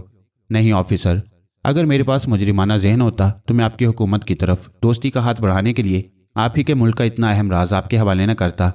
Right you are. हम तुम्हारी नेक नियति को तस्लीम करते हैं, इसलिए मैं तन्हा तुम्हारे साथ हूँ और तुम दोनों को कैदियों की हैसियत से नहीं ले जा रहा। लेकिन इस तन्हा आदमी ने टोक्यो पहुंचकर हमारा साथ छोड़ दिया। एयरपोर्ट की इमारत के बाहर जापान आर्मी की एक गाड़ी खड़ी हुई थी। मुसल्लह फौजी हमारे इस्तकबाल के लिए मौजूद थे। ऑफिसर ने हमें फौजियों के हवाले कर दिया। ये बात मेरी तवक्को के खिलाफ नहीं थी। इस मुल्क का एक बहुत बड़ा राज हमारे हाथों से गुजरा था, इसलिए ये केस सिर्फ पुलिस वालों तक महदूद नहीं रह सकता था। यही वजह थी कि हमें मिलिट्री इंटेलिजेंस वालों के हवाले कर दिया गया। हम मुख्तलिफ शाहराहों और तंग गलियों से गुजरते हुए एक बड़ी सी इमारत के सामने पहुंच गए। बैरूनी गेट पर मुसल्लह फौजी खड़े हुए थे। उन्होंने हमारे साथ आने वाले फौजियों का शनाख्ती कार्ड देखा, फिर हमारी गाड़ी को अंदर जाने की इजाज़त दी। अंदर वसी कंपाउंड में और इमारत के बरामदों में मुसल्लह फौजी मुस्ताद नजर आ रहे थे। ऐसे इंतजामात थे कि कोई परिंदा भी वहां पर नहीं मार सकता। हम गाड़ी से उतरकर बैरूनी बरामदे में आए। 4 फौजी हमें दरमियान में लेकर चल रहे थे। वो एक दरवाजे के सामने पहुंचकर रुक गए। एक फौजी ने कॉल बेल का बटन दबाया। दरवाजे पर लगे हुए स्पीकर से आवाज़ आई। अजनबी जुबान थी जिसे हम समझ नहीं सकते थे। बहरहाल उन्हें कोई हुक्म दिया गया था। इस हुक्म के मुताबिक वो हमें दूसरे कॉरिडोर में ले गए। एक दरवाजे के पास पहुंचकर एक फौजी ने सोनिया से कहा, मादाम आप अंदर तशरीफ़ ले जाएं। सोनिया ने मेरी जानिब देखा। इनकार की कोई गुंजाइश नहीं थी। फौजी हुक्म की तामील करनी ही पड़ती है, इसलिए वो दरवाज़ा खोलकर अंदर चली गई। उस दरवाजे के सामने कॉरिडोर के दूसरी तरफ दूसरा दरवाज़ा था। मुझे वहां जाने के लिए कहा गया। मैं दरवाज़ा खोलकर अंदर गया। वो कमरा उम्दा फर्नीचर से आरास्ता था। एक सोफे के सामने सेंटर टेबल पर एक बड़ा सा कैसेट रिकॉर्डर रखा हुआ था। कमरे का दरवाज़ा बंद होते ही दीवार पर लगे हुए स्पीकर से आवाज़ आई, मादाम सोनिया और मिस्टर फरहाद, आप दोनों के सामने कैसेट रिकॉर्डर रखे गए हैं। आप इत्मीनान से बैठकर इसे ऑन करें اور اپنی ہسٹری بیان کریں۔ آپ دونوں کو 2 مختلف کمروں میں اس لیے رکھا گیا ہے کہ آپ ایک دوسرے کے مشورے سے غلط بیان نہ دیں۔ اگر ایک کوئی غلط بات کہے گا تو دوسرے کے بیان سے اس کا جھوٹ پکڑا جائے گا۔ وہ بہت محتاط تھے اور بڑی ذہانت سے کام لے رہے تھے۔ اگر میرا بیان سونیا سے مختلف ہوتا یا وہ میرے متعلق میرے بچاؤ کے لیے ہی کوئی الٹی سیدھی بات کہہ جاتی تو ہم دونوں کے بیان میں بڑا تضاد پیدا ہو جاتا، لیکن ایسا تضاد دوسروں کے درمیان ہو سکتا تھا، کم از کم میرے لیے یہ کوئی مسئلہ نہیں تھا۔ میں نے آرام سے صوفے پر بیٹھ کر سب سے پہلے سونیا کو مخاطب کیا۔ سونیا، میں اپنا بیان دیتے وقت تم سے دماغی رابطہ قائم رکھوں گا۔ میری آواز میری سوچ کے ذریعے تم تک پہنچتی رہے گی۔ تم اسی بیان کو دوسرے الفاظ میں اس کی ترتیب بدلتے ہوئے ریکارڈ کرتی رہنا، اوکے؟ اوکے فرہاد، میں بالکل تیار بیٹھی ہوں۔ میں نے اپنے سامنے رکھے کیسٹ ریکارڈر کو آن کیا، پھر وہی باتیں کہنے لگا جو کہ جزیرے میں جاپانی آفیسروں سے مختصر کہہ چکا تھا۔ اس بار میں نے تفصیل سے انہیں بتایا کہ ماسٹروں کی تنظیم کے خطرناک ماسٹر یوشے سے کس طرح میرا ٹکراؤ ہوا۔ یہ باتیں اگرچہ مجھے یاد نہیں ہیں کیونکہ ذہنی جھٹکے پہنچنے کے باعث میں اپنا ماضی بھول چکا ہوں۔ یہ پچھلی کچھ باتیں مجھے سونیا نے بتائی ہیں کیونکہ وہ ماسٹروں کی تنظیم میں تھی اور ماسٹر یوشے کے ساتھ ہمارے ملک آئی۔ وہیں سے میری اور سونیا کی دوستی ہوئی، پھر یہ دوستی میاں بیوی کے رشتے میں بدل گئی۔ بیان دینے کے دوران میں ایک سگریٹ سلگانے کے لیے رک گیا تاکہ سونیا کو گائیڈ کر سکوں۔ میں نے اسے پوچھا، تم سب کچھ سن رہی ہو نا؟ ہاں سن رہی ہوں۔ تمہارا بیان سننے کے لیے ضروری تھا کہ ابھی اپنا بیان شروع نہ کروں، اس لیے میں نے چائے کی درخواست کی۔ ان سے کہا کہ میں ذرا تازہ دم ہو کر بیان دینا چاہتی ہوں۔ تم اطمینان رکھو، میں تمہاری باتیں ذہن نشین کرتی جا رہی ہوں، بس ذرا جلدی جلدی بیان دے ڈالو۔ میں دوبارہ کیسٹ ریکارڈر کو آن کر کے فوراً ہی شروع ہو گیا۔ وہ تمام باتیں ریکارڈ کرنے لگا کہ کس طرح سپر ماسٹر مجھے ذہنی طور پر مفلوج کرنے کے بعد اپنا اعلی کار بنانا چاہتا تھا، اور ہم کس طرح اس کے چنگل سے نکل کر اس گمنام جزیرے تک پہنچے، اور کس طرح ہم نے جاپانی پولیس کی مدد کی۔ بیان ختم کرنے کے بعد میں سونیا کے دماغ کو پڑھنے لگا۔ وہ بیچاری میرے بیان کے ختم ہونے کے انتظار میں چائے کی 3 پیالیاں پی چکی تھی۔ میرا بیان ختم ہوتے اس نے کہا، بس کرو فرہاد، میرا پیٹ خراب ہو جائے گا۔ اب تک میں 3 پیالیاں ختم کر چکی ہوں، اب چوتھی کی گنجائش نہیں ہے۔ مجھے افسوس ہے سونیا کہ تمہیں خلاف عادت اتنی چائے پینی پڑی۔ چلو اب شروع ہو جاؤ۔ وہ شروع ہو گئی۔ جو باتیں میں کہہ چکا تھا وہی باتیں دوسری ترتیب کے ساتھ اپنے الفاظ میں کہہ رہی تھی۔ اس کے علاوہ اس نے بتایا کہ اس کا باپ جانوروں کا بہت بڑا ڈاکٹر تھا۔ وہ جانوروں کی سونگنے کی حس کو اتنی گہرائی سے سمجھتا تھا کہ وہی حس اس نے سونیا کے اندر برسوں کی محنت کے بعد پیدا کر دی۔ سونیا نے بیان کے آخر میں کہا، میرا بیان ختم ہو چکا ہے، مگر مجھے بتایا جائے کہ میرے شوہر کو جس طرح الگ رکھ کر ان سے بیان لیا جا رہا ہے، کیا اسی طرح آپ میرے بچے سے بھی بیان لے رہے ہیں؟ بچے کو اس کی ماں سے جدا کر دینا کہاں کا انصاف ہے؟ فار گاڈ سیک اسے میرے پاس پہنچا دیں۔ میں اس کی باتیں سن کر مسکرانے لگا۔ وہ ماؤں سے بھی بڑھ کر ماں بن چکی تھی۔ اس کا بیان ختم ہوتے ہی پھر دیوار پر لگے اسپیکر سے آواز آنے لگی۔ بولنے والا کہیں بیٹھا ہوا ہمارے بیانات کو سن چکا تھا۔ انہی کے مطابق وہ ہم سے طرح طرح کے سوالات کرنے لگا۔ ملٹری انٹیلیجنس کے افسران اپنے طور پر بہت محتاط تھے اور اپنی ذہانت کا ثبوت دے رہے تھے۔ وہ سوالات کے ذریعے ہمارے ذہن کو الجھانا چاہتے تھے تاکہ ہم نے کوئی بات چھپا رکھی ہو تو پھر ہمارے جوابات میں تضاد پیدا ہو جائے۔ لیکن سونیا سے میرا دماغی رابطہ قائم تھا، اس لیے تضاد کا سوال ہی پیدا نہیں ہوتا۔ تھوڑی دیر بعد سوال و جواب کا سلسلہ ختم ہو گیا۔ کمرے میں خاموشی چھا گئی۔ تب میں نے اسپیکر کی جانب دیکھا۔ وہاں سے جو آواز مجھ تک پہنچ رہی تھی، اس آواز کے سہارے میں اس بولنے والے کے دماغ میں جھانکنے لگا، مگر اس کے دماغ میں وہی انجانی بولی تھی۔ جاپانی ہر جگہ اپنی مادری زبان میں باتیں کرتی ہیں، خواہ وہ فوجی ہوں یا عام شہری۔ میں نے دوبارہ اس کی سوچ اور اس کے لہجے میں اسے چھیڑا۔ وہ دونوں بار ٹھٹک کر اپنے سر کو جھٹکنے لگا اور اپنی زبان میں کچھ بڑبڑانے لگا۔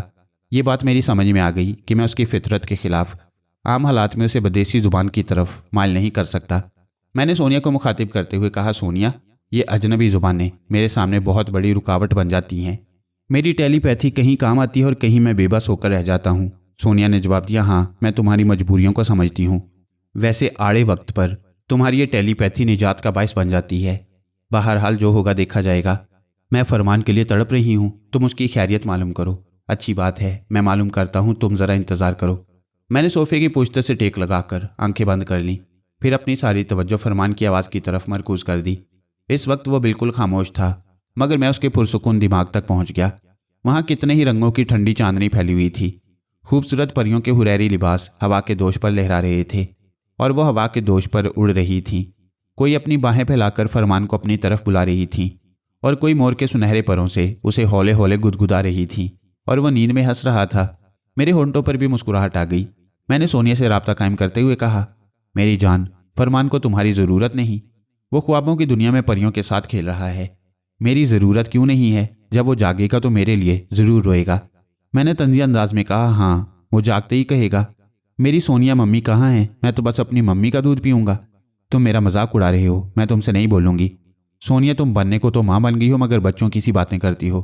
تمہیں معلوم ہونا چاہیے کہ 2-4 دن کے بچے ماں باپ کو شکل و صورت سے نہیں پہچانتے۔ انہیں پینے کے لیے دودھ اور آرام کرنے کے لیے گود کی حرارت چاہیے، اور یہ دونوں چیزیں فرمان کو میسر ہیں، اس لیے تمہیں اس کی فکر نہیں کرنی چاہیے۔ میں تمہاری طرح سنگ دل نہیں ہوں، تم مجھے نصیحت نہ کرو۔ عقل کی باتیں سمجھانا میرا فرض ہے۔ تم خود ہی سوچو کہ ابھی ہم کن حالات سے 2-4 ہیں، پتہ نہیں ابھی کیسے کیسے مراحل سے گزرنا ہوگا۔ اگر بچہ اس وقت ہمارے ساتھ ہوتا تو اس کے لیے معلوم نہیں کتنا پریشان ہونا پڑتا۔ یہ کہتے ہی میں اس کی سوچ میں کہنے لگا، ہاں مجھے سچ مچ ایک ماں بن کر سوچنا چاہیے کہ اس وقت میرا بچہ آیا کی نگرانی میں آرام سے ہوگا۔ پتہ نہیں ابھی ہمیں یہاں سے کہاں جانا ہے اور کن مصیبتوں کا سامنا کرنا ہے۔ اچھا ہے کہ وہ ایک جگہ محفوظ رہے۔ بچے تو معصوم ہوتے ہیں، اس لیے یہ لوگ فرمان سے دشمنی نہیں کریں گے۔ میں اس کی سوچ اور اس کے لہجے میں نصیحتیں کر رہا تھا اور وہ کسی حد تک قائل ہوتی جا رہی تھی۔ پھر وہ اچانک ہی چونک کر سوچنے لگی، ہائے یہ میں کیا سوچ رہی ہوں؟ کیا یہ میری سوچ ہے؟ نہیں فرحات کے بچے، تم میری سوچ میں مجھے قائل کر رہی ہو۔ میں تمہارے خیال خوانی کے ہتھ کنڈوں کو اچھی طرح سمجھتی ہوں۔ سوچ کے ذریعے یہ بات کہنے کے بعد وہ میرے جواب کا انتظار کرنے لگی، لیکن میں نے جواباً کچھ نہیں کہا۔ اس نے 2-3 بار مجھے آوازیں دیں، فرحاد اگر تم میرے دماغ میں جھانک رہے ہو تو اس طرح خاموش رہ کر مجھے نہ الجھاؤ۔ تم جواب کیوں نہیں دے رہے؟ میں بدستور خاموش رہا۔ تب اسے یقین ہو گیا کہ میں بہت پہلے ہی اس سے دماغی رابطہ ختم کر چکا ہوں، اور بچے کے متعلق جو باتیں اس کے دماغ میں آ رہی تھیں وہ اس کی اپنی سوچ تھیں۔ اس طرح وہ قائل ہو گئی کہ فرمان کو فی الحال آیا کی نگرانی میں رہنا چاہیے۔ ہم نے جو بیان ریکارڈ کیا تھا اس کے بعد کتنا وقت گزر گیا مجھے پتہ نہ چلا، کیونکہ میری رسٹ واچ بند ہو گئی تھی۔ ایک طویل انتظار کے بعد اس کمرے کا دروازہ کھلا۔ ایک فوجی نے مجھے باہر آنے کا اشارہ کیا۔ فوجیوں کا اشارہ بھی ایک حکم ہوتا ہے۔ میں باہر آ گیا۔ وہاں کوریڈور میں سونیا بھی کھڑی ہوئی تھی، اس کے ساتھ بھی ایک فوجی نوجوان تھا۔ ہم اس کے ساتھ مختلف راہداریوں سے گزرتے ہوئے ایک بڑے سے کمرے میں پہنچے جو ایک ڈرائنگ روم کی طرح آراستہ تھا۔ چند فوجی آفیسر ادھر ادھر صوفوں پر بیٹھے ہوئے تھے۔ ایک صوفے پر ایک بوڑھا شخص بیٹھا ہوا تھا۔ تمام لوگ فوجی لباس میں تھے، صرف وہی بوڑھا ایک بہترین ڈارک بلو سوٹ میں ملبوس تھا۔ اس نے ہمیں دیکھتے ایک طرف صوفے پر بیٹھنے کا اشارہ کیا۔ جب ہم بیٹھ گئے تو اس نے بڑے ہی ٹھہرے ہوئے لہجے میں کہا، میں تم دونوں کے بیانات سن چکا ہوں۔ بظاہر تم دونوں کے بیانات میں کوئی کھوٹ نظر نہیں آ رہا، اور تم نے اسمگلروں کے خلاف ہماری پولیس کا ساتھ بھی دیا ہے۔ جاپانی حکومت کے ساتھ تمہارا سب سے بڑا تعاون یہ ہے کہ ہمارے ایک اہم راز کو ہم تک پہنچا دیا۔ تم دونوں انعام کے مستحق ہو اور تم دونوں کو ضرور انعام دیا جائے گا۔ میں نے کہا، ہمارے لیے سب سے بڑا انعام یہی ہے کہ آپ ہمارے اوپر اعتماد کر رہی ہیں۔ میں نے اپنی ہسٹری آپ کے سامنے پیش کر دی۔ آپ کو یہ معلوم ہو چکا ہوگا کہ ہم ایک عرصے سے ادھر ادھر بھٹک رہی ہیں۔ کوئی نہ کوئی دشمن ہمارے پیچھے لگ جاتا ہے، پھر ہم ایک جگہ سے فرار ہو کر دوسری جگہ پناہ لینے پر مجبور ہو جاتی ہیں۔ یہاں بھی ہم پناہ چاہتی ہیں اور ایک باعزت شہری کی طرح زندگی گزارنا چاہتی ہیں۔ بوڑھے آفیسر نے تائید میں سر ہلاتے ہوئے کہا، میں صاف گوئی کا عادی ہوں۔ اگر تم باقاعدہ پاسپورٹ کے ذریعے اپنے ملک سے یہاں آتے تو میں فوراً تمہیں واپس بھیج دیتا، مگر تم ہماری اہم دستاویزات کے ساتھ ہمارے ہاتھ آئے ہو، اور ہم تم پر اعتماد کرنے کے باوجود تمہیں اپنے ملک سے باہر نہیں جانے دیں گے، کیونکہ تم ہمارے اہم راز سے واقف ہو۔ ہم نہیں چاہتے کہ تم کسی غیر ملکی ایجنٹ کے ہتھے چڑھ جاؤ۔ یہاں تم دونوں آزادانہ شہری زندگی گزارو گے اور ہم در پردہ تمہاری حفاظت کرتے رہیں گے۔ میں نے اور سونیا نے ایک دوسرے کو خاموش نگاہوں سے دیکھا۔ پھر سونیا نے سوال کیا، کیا آپ یہ کہنا چاہتے ہیں کہ ہم آپ کی نگرانی میں رہیں گے؟ آپ کو ہماری طرف سے کس بات کا خدشہ ہے؟ بوڑھے نے نرمی سے مسکراتے ہوئے کہا، نہیں مادام، فی الحال تو کوئی خدشہ نہیں ہے۔ تم دونوں کی حفاظت اس لیے کی جائے گی کہ سپر ماسٹر یہاں بھی تم لوگوں کو چین سے نہیں بیٹھنے دے گا۔ وہ انتقاماً کوئی کارروائی کرے گا۔ وہ اس اہم راز کے سلسلے میں ہم سے بہت بڑی قیمت وصول کرنا چاہتا تھا۔ ہم سودے کے لیے تیار تھے، ساتھ ہی ہمارے جاسوس اس کی تاک میں لگے ہوئے تھے۔ اس کے آلہ کار ہمارے ہاتھ لگ جاتے تھے، مگر وہ نامعلوم کتنے پردوں میں چھپا رہتا تھا۔ اس کی کوئی شناخت ہمارے پاس نہیں۔ مادام سونیا، تم اس کی تنظیم میں رہ چکی ہو، کیا تم اس سلسلے میں ہماری کچھ مدد کر سکتی ہو؟